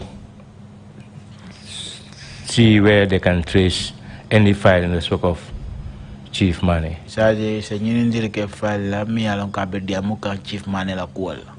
We did it for quite some time. No, nothing. And then finally there was a query. I think the information that was sent to me was equally sent to the Office of the President and Ministry of Justice.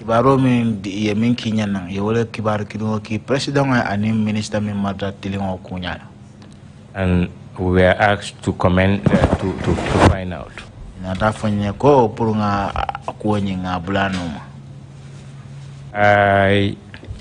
It is only during this commission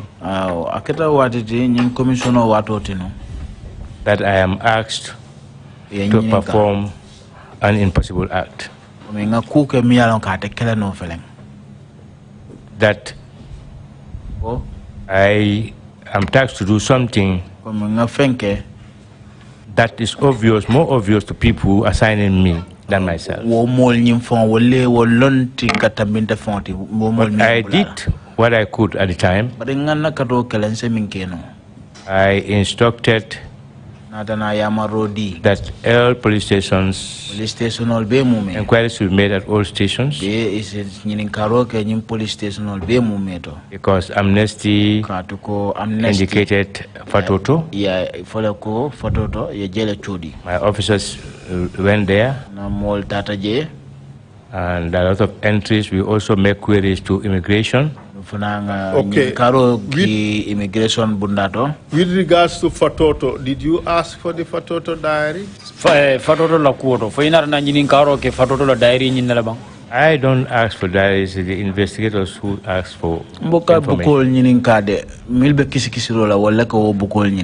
But according to them, there is no trace of Chief Mane in Fatoto. But I did not direct them to bring the file to me, like the former IG did. I would prefer. Remember you told us earlier. I would prefer to go there, but did not also go there. But you would agree that the diary would be the most important or one of the most important documents that would tell us something. Yes. Did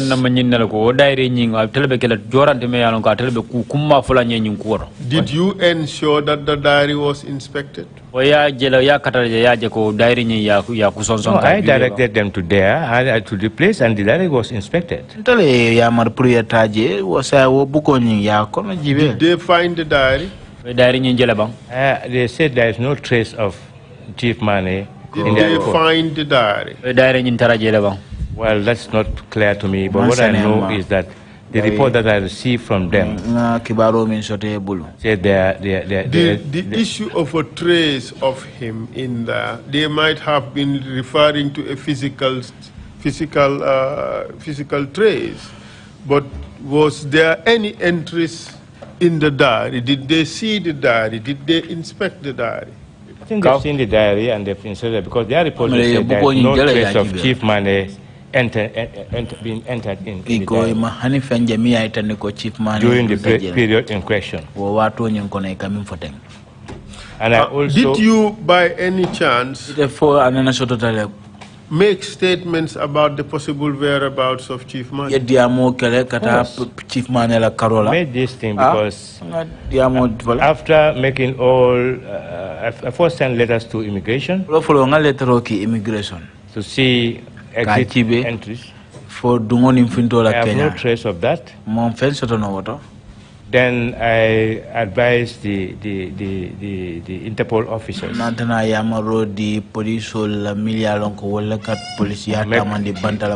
Interpol query. And we received responses from different countries. Canada is one of them, which is negative. America said he entered when he has transited to another place. When was the... do you have the letter for the Americans? Yes. It was based on this. I sent that information to the Minister of Justice. That our inquiries now is saying on so and so date this guy is seen in America. He was the one who made the public statement. I was just it was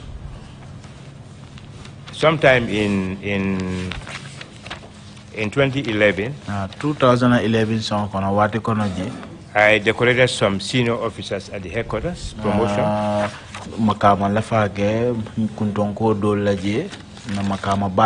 And during that time, journalists were invited. And as we completed the ceremony, we are going downstairs. Just to do the tradition of washing the promoted officers. And I cannot remember which of the journalists, but he asked me about Chief Mane. I was talking down with him. I said, well, as far as we know, American need to be asked. Pardon? I said, as far as I know, the American needs to be asked about the whereabouts of Do you have the document? Have you found it? It's a lot of documents, but I can give you. But what is more important? No, I want to see that document. It's a very important one. I also want to read it to you. You wouldn't mind? Yes, please. Okay.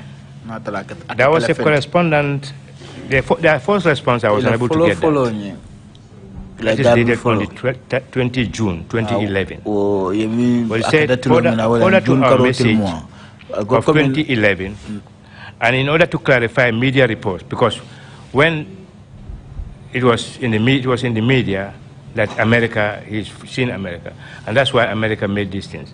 But their previous letter, where they confirm, is not available as of now.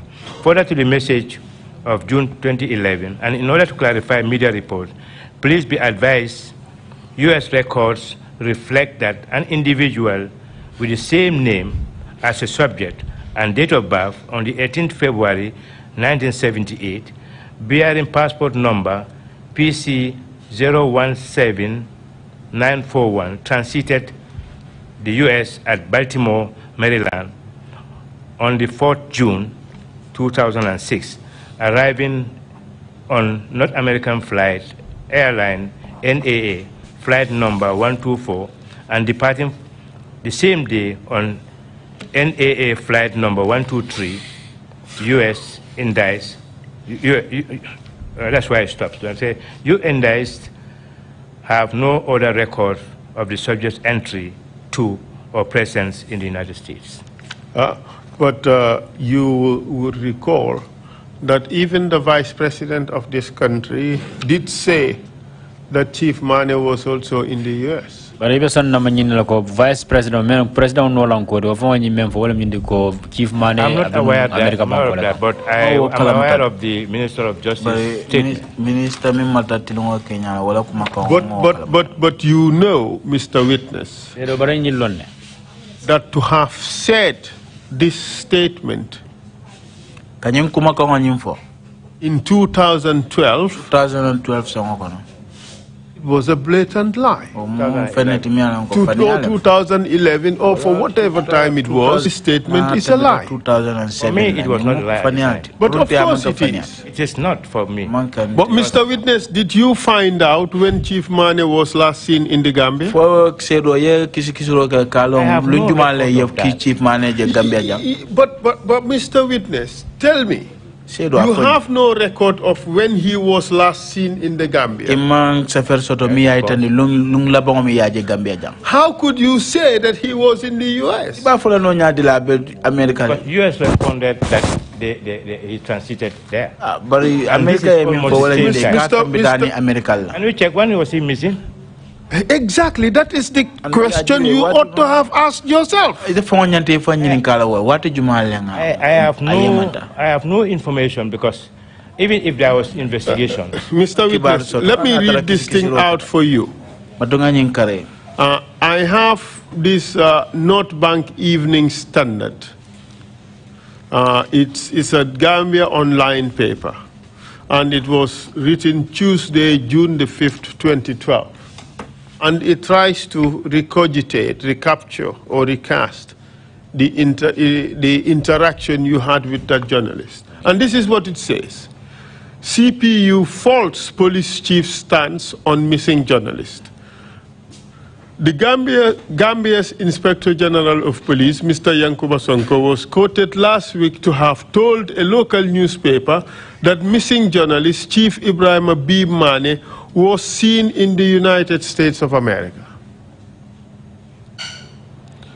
As far as we are concerned, that is quote, as far as we are concerned, the latest information we received from Interpol is that he was seen in America, and that is it. That's the truth. But that is not the truth, Mr. Sonko. That's the truth at that time. No, it was not the truth. The truth was that on the 4th of June 2006, he was in the U.S. But after the elections in the Gambia in 2006, he was in the Gambia. That is the truth. Yes, I have no information on that. Then the statement you made is reckless. No, I said as far as I know. But you know then the statement you made was reckless. You made a statement without knowing the full impact of what you were saying. No, I made a statement on my honest belief that that is what is. But that was reckless, Mr. Witness, because you did not check when he was last seen in the Gambia, and you left the impression that he was in the United States. Of course, because that was reckless. That was the information that I received. Yes, that is true. But what you ought to have done, you did not do. You did not check whether he was seen in the Gambia after that date provided by the U.S. I should have known that from the information that should have been given to me. But did you ask for it? Remember? Did you ask for it? Yes, of course. I remember. I said I searched for the investigation file. Okay. But I could not see the investigation. I did my own investigation, And this is one of the response. But the problem is, how could you not have known that he was seen in the Gambia after the date provided to you by the US? How could you not have known if there was genuine investigations? There was no, there was a response. Answer the question. How could you not have known? Let me give you another listing, because these are not coming from me. They are coming from my officers who were doing the investigation. But Mr. I rely on them. Mr. Sonko, you are a very smart person. You are a lawyer. You know the rules. You know the game. The government and government officials were covering up for the disappearance of this person and were continuously speaking a lie about this person. I'm not part of that cover-up. Well, Mr. Witness, the statement that you made. If I said something, just hear me out. Just hear me out. Okay. Just hear me out. The statement that you made is a rehash of what Vice President Jai Sedi said, that this guy was in the U.S. The same statement you made without checking whether that statement is in fact true. I honestly believe that since he's seen there and there is no trace of him here before or after. But you did not check that. Well, that's the information, because But did you ask for when he was last seen in Gambia? No. Exactly. So if you do not ask for when he was last seen in Gambia, how could you positively assert that he was in the United States? Well, there is a report on that. That is not from me. But all that I continue to do is to tell them to give me more information about Chief Mane, and they make queries in the Interpol, and that was the response. But the thing is, you were in no position to make this statement because it's false. To me, at that time, I reasonably believe it to be true. But you could not have no cause to doubt. Hear the question first. You could not have reasonably believed that he was in the U.S. You could not have. There was no basis for such a reasonable belief. It was, in fact, a fanciful belief. Are you telling me that Chief Mane was in U.S. and he comes back or whatever? Well, all the evidence points to the fact that he was in Gambia in the elections, after the elections of 2006. Has he also traveled to U.S.? No, well, the report you cited, evidence that he has? But the report you cited is that he was in the U.S. on 4th of June. I think this would be of help to you to confirm that he was in U.S. at that particular time. But this is of no help. He was in Gambia post this date.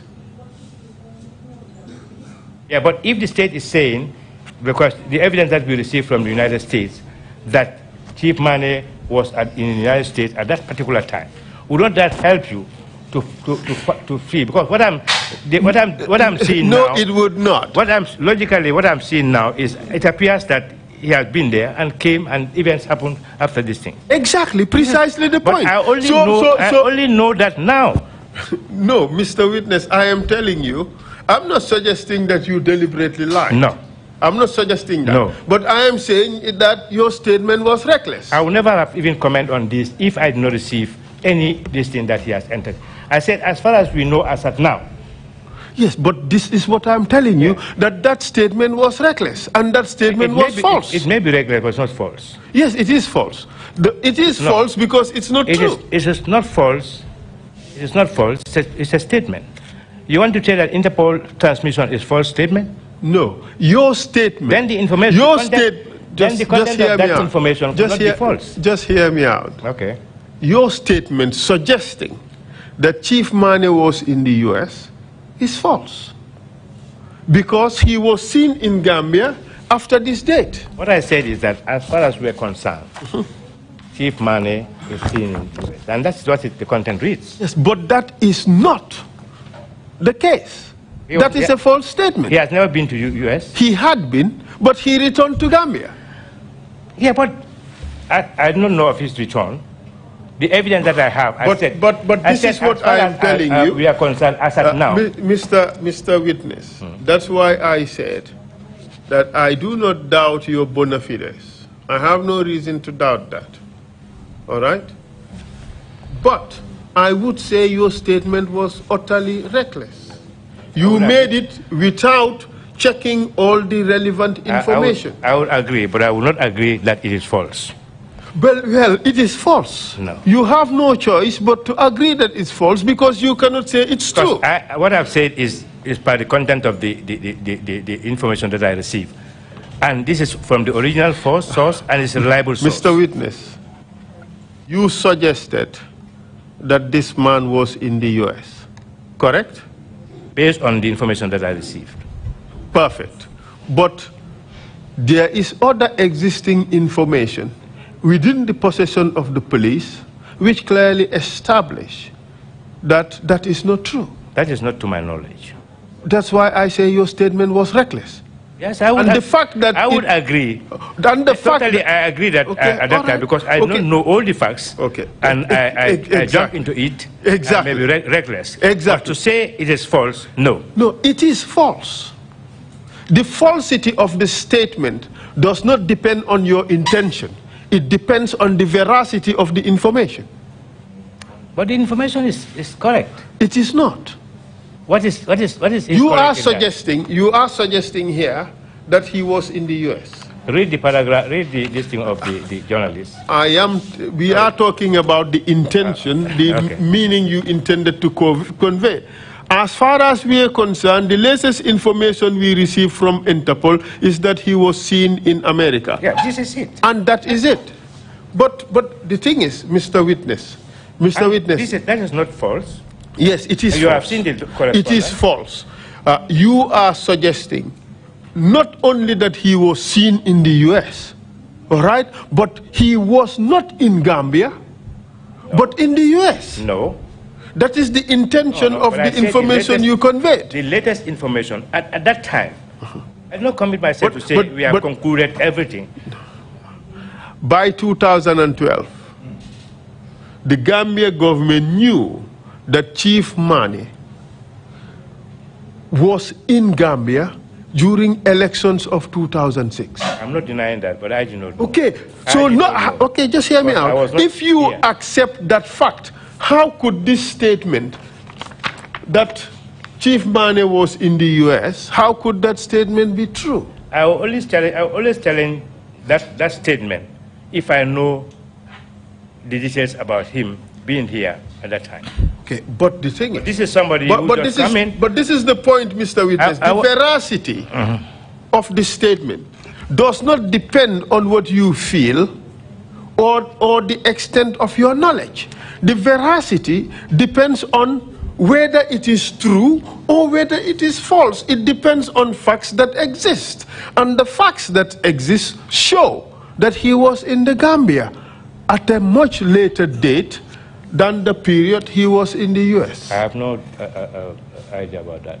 Okay. Then the statement that you made is false. No, I said as far as I know. You may not have known. That's just why I said probably I may be reckless in that statement. Yes, we established you are reckless. That is false. But okay, I will not agree to that. Okay, let me ask you. Did you know that your statement was true? To me, it was true. You believed it was true? I believe. I have no doubt. Oh, okay, all right. Yeah. You accept that as at elections of 2006, all right, Chief Mane was in the Gambia. You accept that? You are just telling me now. Okay. If that statement is true, it therefore means that... It therefore means that he was there and came back. Precisely the point. So he could not have been in the United States in 2012. But that is the fact that is not known to me. But it does not matter whether you know it or not. No, I can only... The falsity of it does not depend on whether you know it to be false. No. The falsity depends on the facts. No, if the facts run contrary to it, then it is false. Yes, then that means you have to establish that the facts went contrary to it. Exactly. But I did not establish that. But that's why Mr. Witness, I may be reckless in saying that. Obviously, you are reckless. Yes. Okay? Yeah. But I will agree to that. Yes, but the fact that you did not know whether the statement was true or false is neither here nor there. I'm not doubting the statement at that time. I never doubted that statement. I thought that is the reality. Okay, let me ask you this. Do you think that for the statement to be true, it depended on whether you believe in it or not? No, it does not only depend on your belief. Exactly. Exactly. Your statement, you might have believed it to be true, but it has turned out to be false. I have no doubt to doubt the American information that this man has transited in that area. And that's made me to believe. Because if he had not gone to America at that time, they would not have written, because Canada responded negative, all other countries responded negative. But you are missing the point. We have accepted that you are reckless in your statement. Yes, if you say that, I will agree. Okay, but why do you accept that you are reckless? Because there is some other information out there which you did not consider. Yes. Okay, but that information out there shows that the statement you made was false. But it was not forthcoming at that time. Whether you know it or not. That's why I said, as far as I know now. Yes, okay. As far as you know now,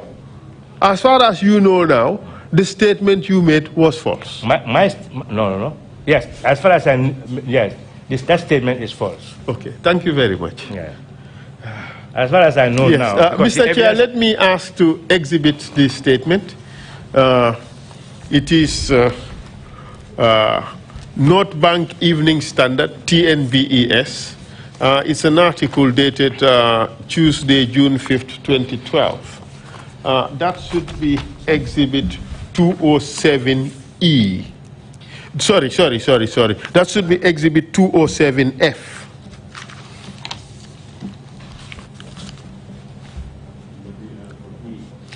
Yes, that should be the document from the U.S. government. Okay. That should be exhibit 207E. I did that, Mr. Chair, so that the chronology would flow. Yeah. All right. Well, I have no further questions for the witness. Thank you very much, Mr. Witness, for answering my questions. And on this last point, the important issue for us here is the consistency of government officers in peddling information that, if verified, they would have known to be false. And that is this issue about Chief Mane being in the U.S. Yeah. If verified, they would have known that it is false. And that goes for the Vice President in suggesting Chief Mane was in the U.S. It also goes for Mr. Sonko in suggesting that, regardless of the bona fides of the persons concerned. Thank you.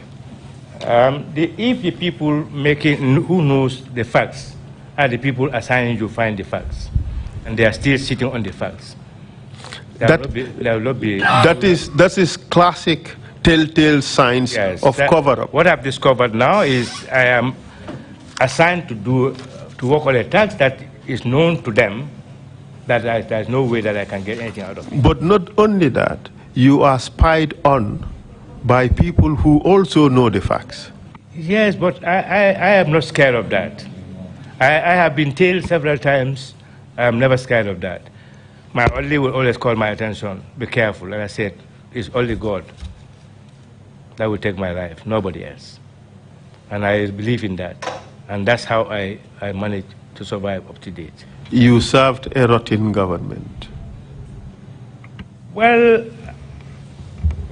I would not say a rotten government, because there are a lot of people who are efficient. So the government, the way government is being run is sometimes what is rotten. But we have excellent people. It stunk badly. Yes. Thank you. Thank you very much, my counsel, and thank you, Honorable Minister, for coming to testify. I'm sorry that we kept you here all day. Counsel had indicated earlier that we would take into account your state responsibilities and see if we could expedite the testimony. Things didn't turn out that way, but very helpful indeed. And thank you so much, for coming to testify. Chair, perhaps I should also put in this piece of information. This is an extract from Freedom Now. It's the case file of Chief Mane. Perhaps I should just make the witness see this before I exhibit it. So it's an excerpt from where? Freedom Now. Oh, These Freedom are Now. campaign sure. platforms for missing persons. Okay.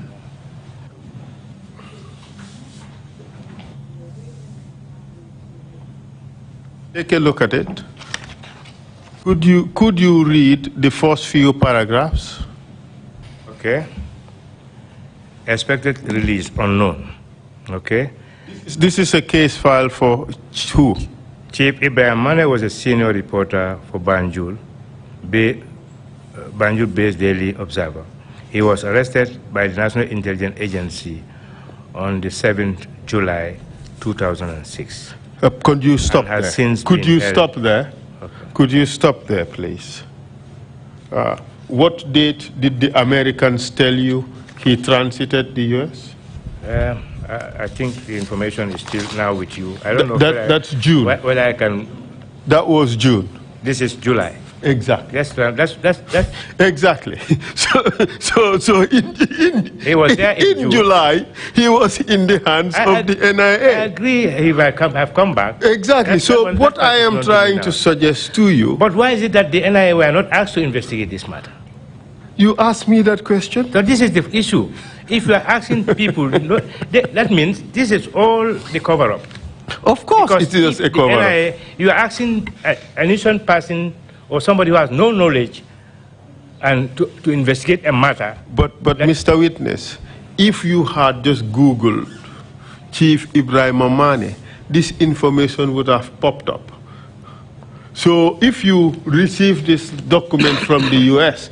telling you that he was seen in the U.S. on the 4th of June 2006, you would have known that he had returned to Gambia. You would not have made that reckless and false statement you made. I did not say this. And, but this is in the public domain. If you had investigated, you would have seen it. I will not use the social media that much on my investigation, because what I believe in that, if we want to make Interpol is there. You call the internet social media? No, what I'm saying is that I don't want to be using information from other sources. But you know, open source information is good information in any investigation. Well, it gives you a tip. Yes. Yes. And that is what this would have done for you. It would have given you the answer that the government was hiding from you. Yes, we also have to remember that I did not personally investigate this. I assigned investigation. But Mr. Witness, you had the responsibility over the case and you made pronouncement on the case. I made pronouncement over the case. Exactly. So, but I don't have responsibility over the case. I would not bother you any further. Sorry. I think I have all the answers that I want on this. Thank you very much. May I ask that this document be exhibited? So the chair, please, and then we take it from there. If the chair agrees, it should be Exhibit 207G. G. No, FG. G. G as in the Gambia.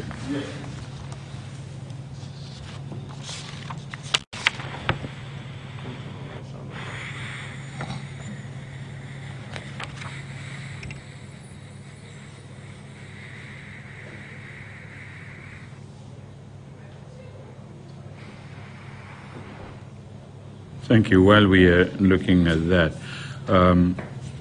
Council, do you recall on the 3rd of October 2019 when the former Vice President Ajetunjai said he testified, did she say anything about Chief Mane? You recall? I cannot recall that. Okay. I cannot recall asking her about Chief Mane. But we have her on the that Chief Mane had gone to the U.S. or that he had gone back way.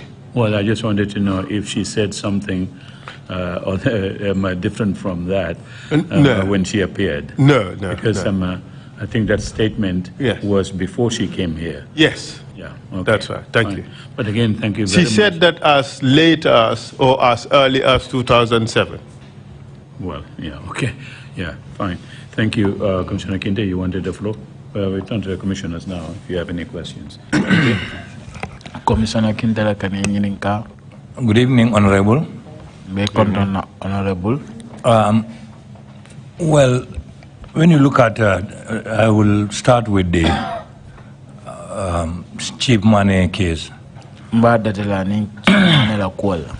Your assertion that you are a seasoned investigator.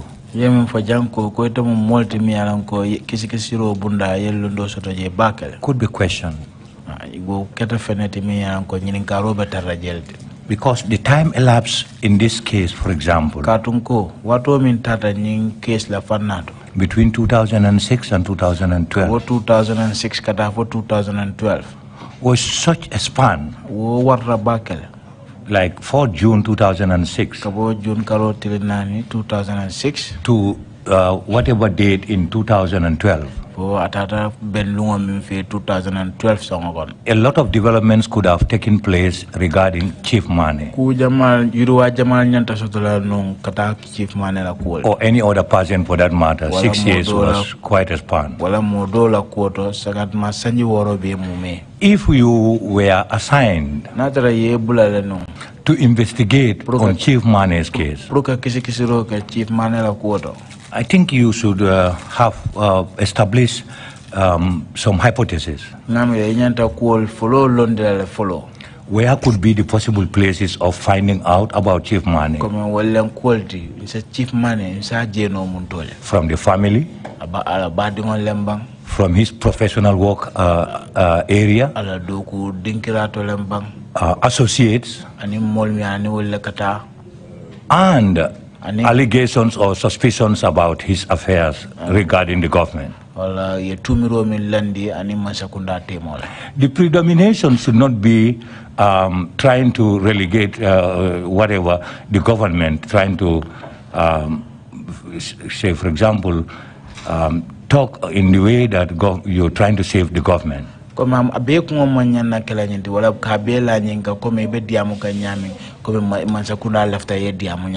you want to know about me, you cannot go to only one source, like police. Find out from my family. When I was last found here, what about my workplace? For the journalists, in fact, there is a union. Did you make any attempt to at least inquire in those from those sources to find out, at least to give it a different, another perspective?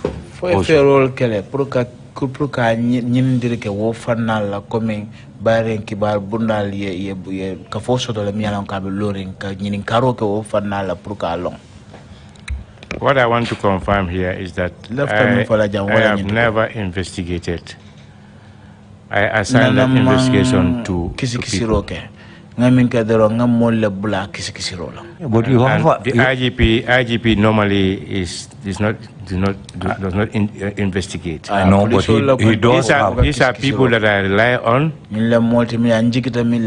And at my level, I try to locate the files of Chief Mane, because since it's 2006, I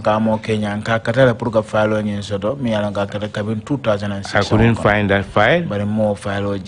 But I just asked the officers to proceed in their fact-finding.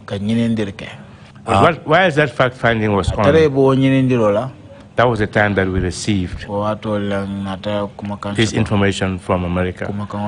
That's not from 20. Their second letter is 2012, but the first letter was 2011. The letter for Wakata 2020, but Flanya Wakata 2021.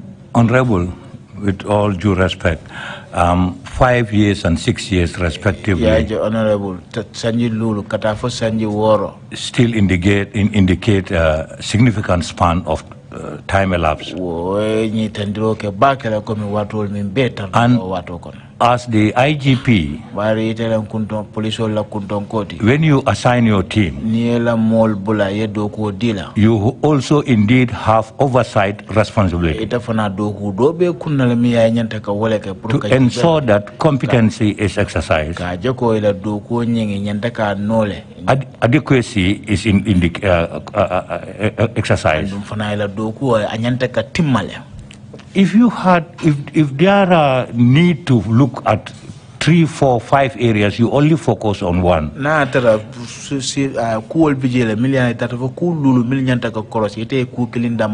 that indicating how naive your system is? Or was?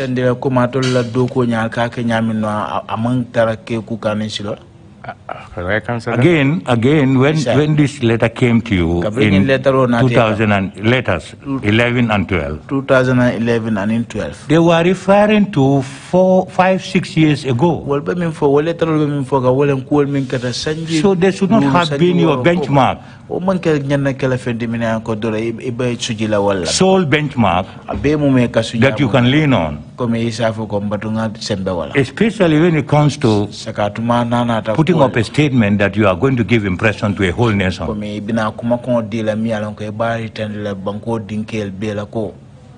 I suggest a good investigator would have looked at a number of areas exhaustively before he or she goes out to give a statement, a national statement. I think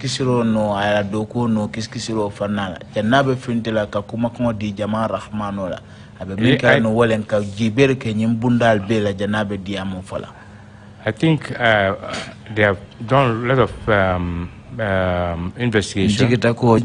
What probably must have made them to stop? Probably they were equally convinced that the subject is in the United States. That's what our belief was. Even if they have not yet contacted the family. I'm not sure where the families are contacted, but they have because personally I wrote to the immigration to get his passport details and everything, and that was sent and was given to investigators. One, and not even his workplace. Did the passport indicate travel after the time or within the time scope we are talking about? Is the passport details? Yes. Did it say he traveled after July 2000? The passport information from immigration does not indicate stamps or anything. It indicates your number, the issuing authority, the date it was issued, date of expiry. So that was the one that we used for verification. My second point is about the migrants. I'm not sure whether I'm getting it correctly that you got the diary from the then minister, or was it from Bara? I did not get the diary I get the extract of the diary from Numo Kujabi, then the officer commanding the Interpol. It's an extract of the diary. That was what was made available to me, and that's what was submitted. And that's the one from Bara, the one they have falsified. Well, I want to believe because I want to believe that's the one. The one that was falsified in 2005. I recall that you said at least you heard about Ghanaians or whatever even before you came back to Gambia. Of course. The 8 who died is in the newspapers. And you said you needed that of Bara because Martin said they were first arrested in Bara. Yes. When you looked at the extract and did not see anything about Bara, what effort did you make to contact Bara police or people, in fact, particularly in your case, you hail from Bunyadu? I am not investigating. I am only facilitating. And what was given to me is what I submitted. If I am tasked to investigate, probably I will say a lot of things that are now disclosed. But I was not an investigator. I was only to facilitate. And my facilitation is, we need this, these people need this, give it to me, I handle it. So if we have to facilitate, the person, for example, the assistant here, facilitating movement of documents from me to the lead counsel, from the lead counsel me or to the commissioner. That was really my action. Did you contact or confront Numo as to the discrepancy in the I don't know whether you get me right. No, I've got you. This is the information. That is one. You give it to me, I hand over. You did not even browse through it? I look at the open design. I don't know where, but I was looking at some of them. But it's not my district. Your interest would have been on the time frame, 22nd July, 23rd July. That is my focus. Fine. When you look in there, I want it to be on the that particular date to that particular date. When you looked in there and did not see it, didn't you call Numo's attention that this 22nd to 24th, I have not seen anything about the migrants? No. And there is an allegation. You compare and contrast the two stories. I did not do that. Thank you very much. That. Thank you. Thank you. Commissioner Carr, you have the floor. Commissioner Carr, Kanenyininka. Thank you, Chairman. Baraka, Chairman. And thank you, Mr. Sonko, for your testimony. Mr. Sonko, I just have a question that you may include in your closing remarks. You may have already thought about it anyway. And that is regarding reforms in the security sector. And what role are you playing in ensuring that some of the things that we have had here, which you have condemned, are changed for the good? We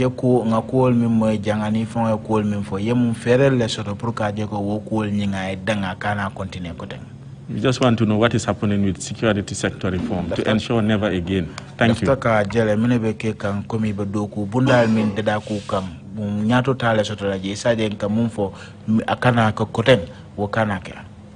The policy is ready,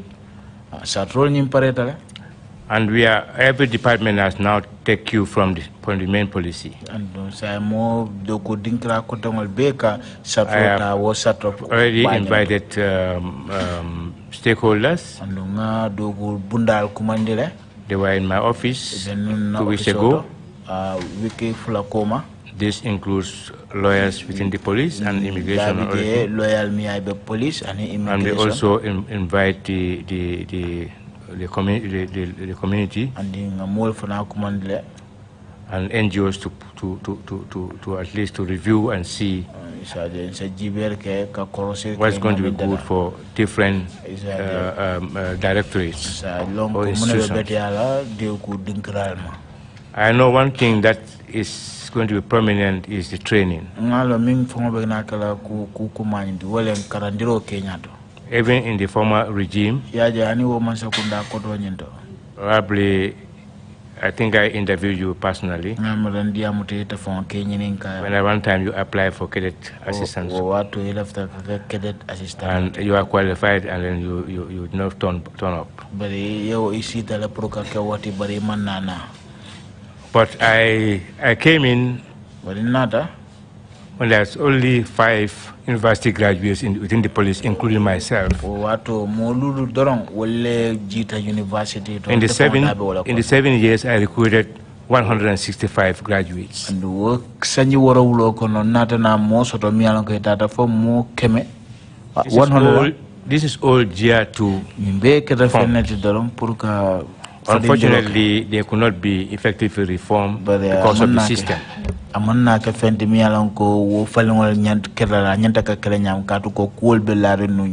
Quite a number of them are with their master's degrees now.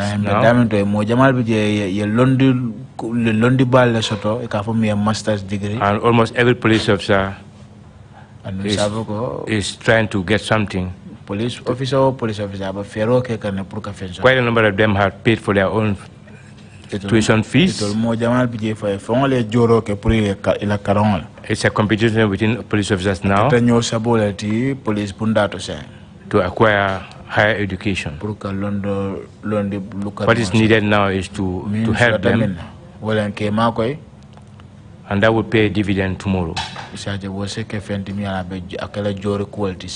Thank you. Many of those graduates that you recruited came in the last 3 years of Jammeh's regime. 4 years old mi yalan ko yeta do ko la andi londo soto fo akata ya jemel si labangol ati sanji sabol kono ala sanji sabal labangol. And did you see any qualitative difference? 3 years that graduates are in and of Jammeh and the period before they came in. I'm looking at qualitative difference. Chairman, I think some of your investors are those that I recruited.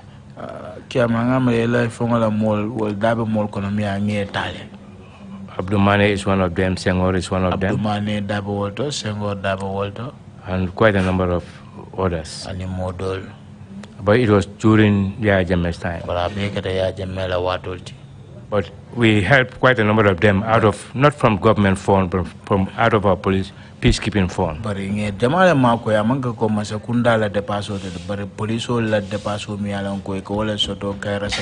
So if we should apply for Bible, we will not get enough sponsors.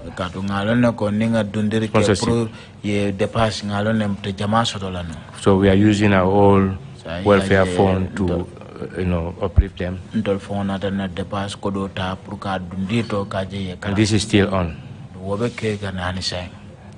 Thank you very much. Commissioner, if there are no further questions from commissioners, we would, if you have any concluding remarks to make, please go ahead and do that, Minister Sonko. Commissioner, Mr. Sonko, if you allow me, I want to make my closing remarks in the local language. Please go ahead. Follow mbe chairman okontona. First of all, I am greeting the chairman and commissioners on Bebejang. And all the commissioners present here. Lead council and Ala Molbe. Lead council and his team. How I see things. This kind of thing is something that has no equality. And also, the job that you are doing, people know it. It is a good job, and it entails the truth. Anyone who is not on the truth side is the person that is going to be scared to come here. But I have one complaint to make. There are some people who will come here to give their testimony. I want you to look at their testimonies very well. Some of them, they do it for a purpose. And a human being that you don't know, interact, and that person you have never interacted with him, and you take things, you put it on him or her. Anyone who is coming here to testify, you should know that God exists. We are here saying things. Anything that I have stated here, one day God will judge me. And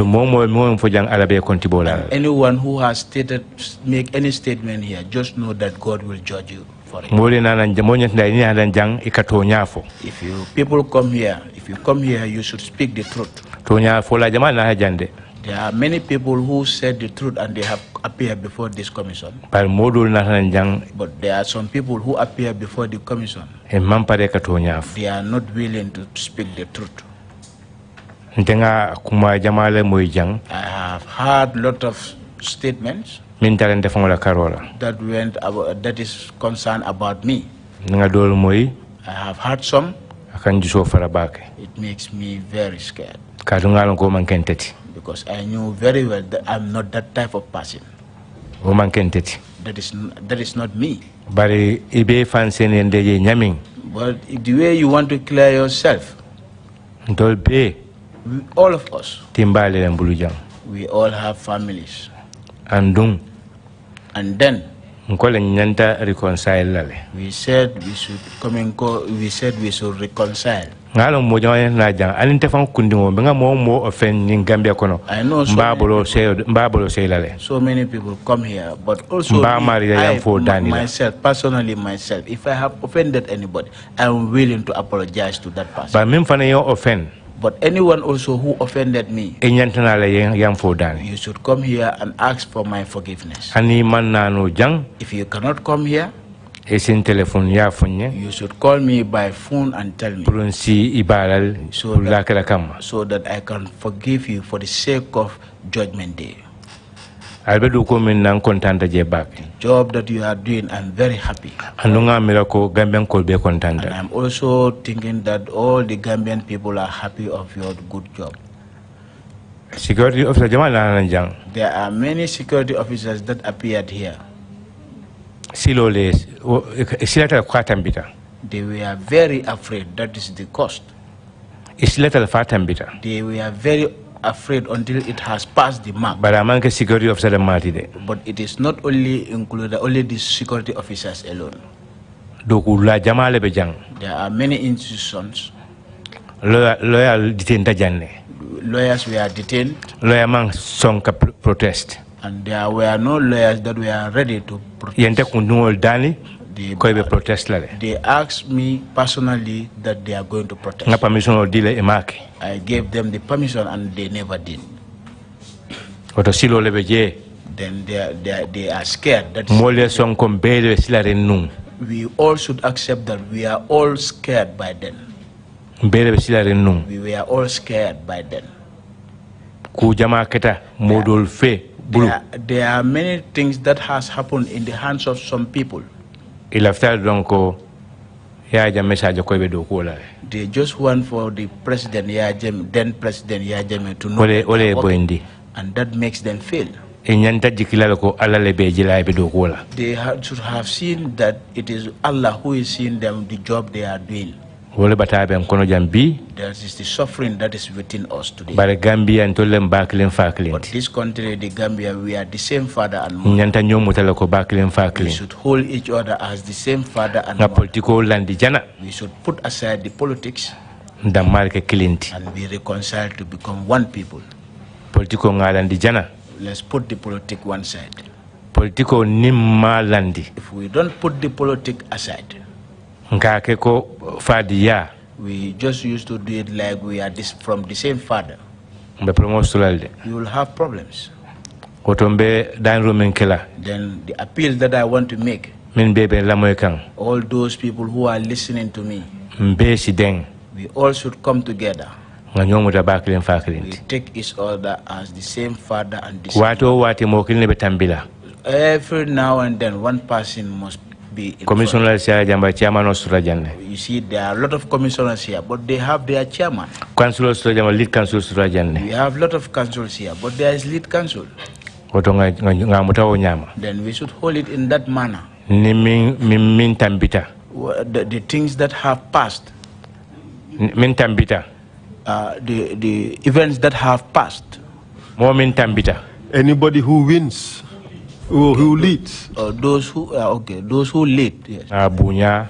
We should respect the person. Form fanana so that we can also come to that position. What I think, man sabuka joya. The president is never wicked. Those surrounding the presidents are the wicked ones. Any human being, you tell him things that will make him scared. If it continues like that, he will become paranoid. And if the person becomes paranoid, his thinking will not be long. And if a fly passes by him, he will say it is a witch. And he will not forgive anybody.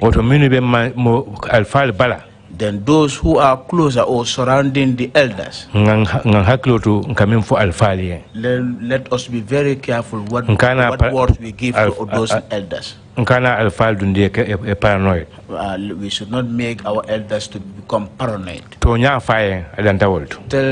the person the truth. That's where it will end. I myself, former president my relationship with the former president, 7 years as IG. I was working for 7 years. He never called me. And I have never called him. If I tell anybody this, you won't believe. There was no day that the telephone has passed between us. Call. Because if I keep calling him every now and then, I will say something to him that will. Security Council chairman, the vice president. Oh, I know. He gave that role to the vice president. That is the person I spoke with. There is minister that I spoke with. Secretary General.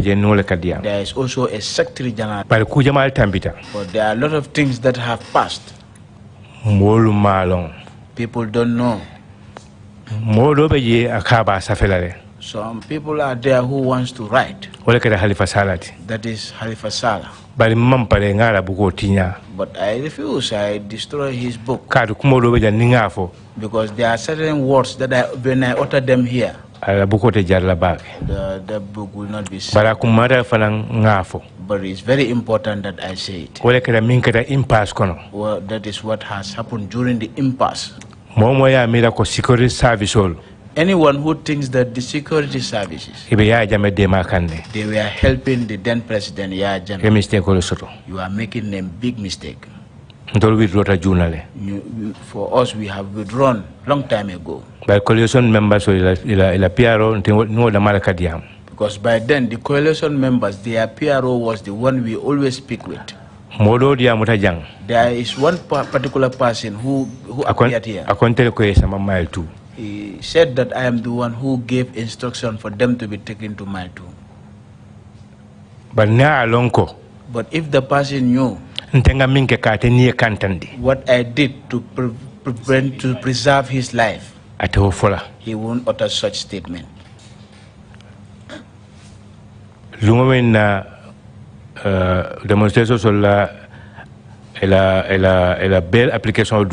The day that the demonstrators, their bail application has been heard, Chief Justice I call. The Chief Justice called me. The coalition is winning, informing me that the coalition has won. But the UDP protesters are coming before me today. But UDP la balambaya moli binama berantenya. What is your advice? I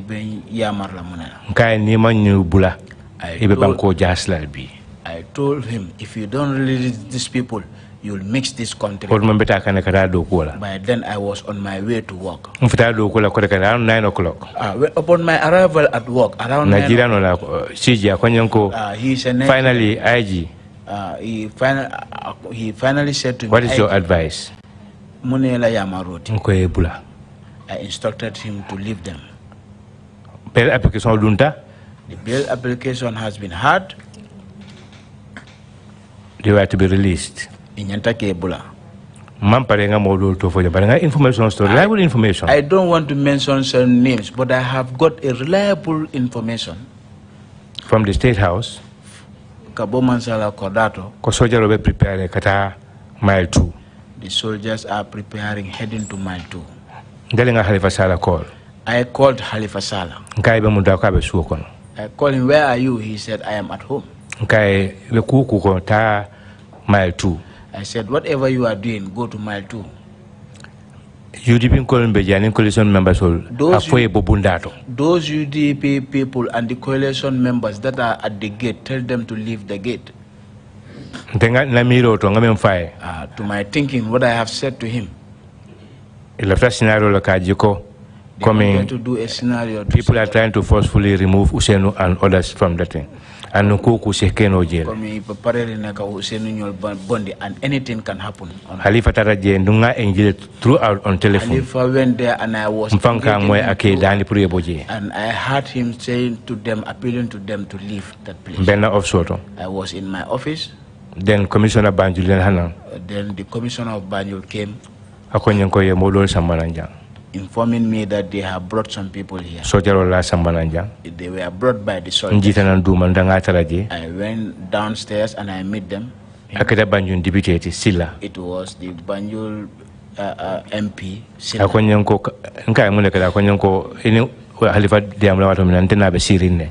I asked him what happened. He said the time when you were speaking with Halifa, I was sitting with him. I came with him to talk to the people. The vehicle that I have parked on the Baobab tree, they said, let me be arrested. I told the Banjul station police officers to leave him. I knew very well Commissioner Landing Bojang is listening. And Commissioner and there are many commissioners that are currently listening. I gave the instruction. No one should take an instruction from any other person unless the instruction is from me. And that was the way we were. The instructions were coming. Lameng UDP bandero ba betono. Lameng UDP flyers were all over. Emeba Emeba is listening to me. I instruct police he gave me an instruction for those flyers to be put down. I told him that that is not the role of the police. Works. Go to works. Well, they're responsible for signboards. They are the one responsible for the signboards. President Barrow inauguration. When President Barrow was about to be inaugurated, there were many people that came out.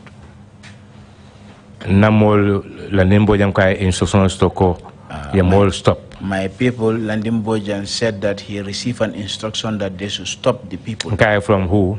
I asked him from who. Ako DIG la call, but ako General Baji DIG call. He said DIG called him, then General Baji called the DIG. Ako nyabaliale konkana instruction tamandi damang imasno.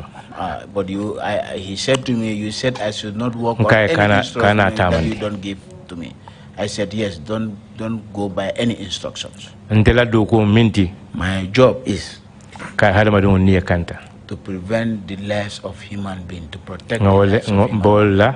That's what I'm doing. For BTLO. Up to date.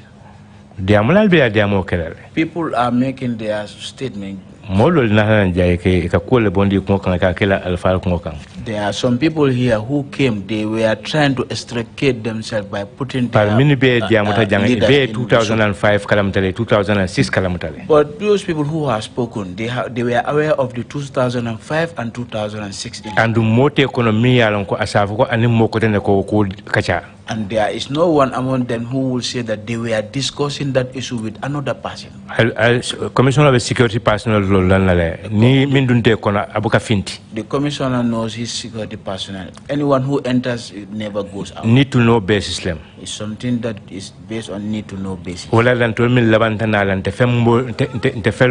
That's why we who came last, we will not know anything. And when you come, they will just take you along because they will know that you don't know anything.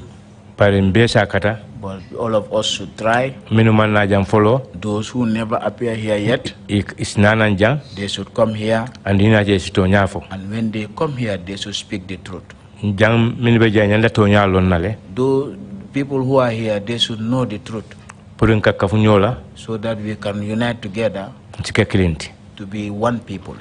I'm greeting everybody. And we should all think like this thing should never happen here again. This is the statement that I want to give. Wassalam. Thank you very much indeed, Honorable Minister, for those very wise words. Honorable Minister, and again, we thank you very much for your testimony. And I hope the entire country has heard you when you say for almost 22 years we all lived in fear here.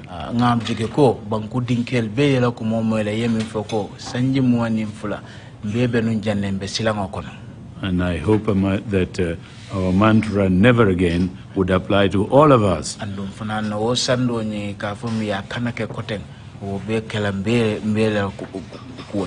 That we will not live in fear any longer, never again would we live in fear.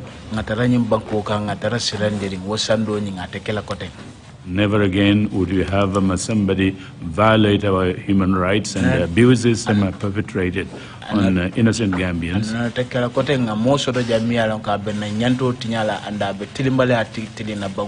And we accept it quietly and then say, and we said that it is caused destined by God. And thank you very much indeed, Honorable Minister, for your testimony.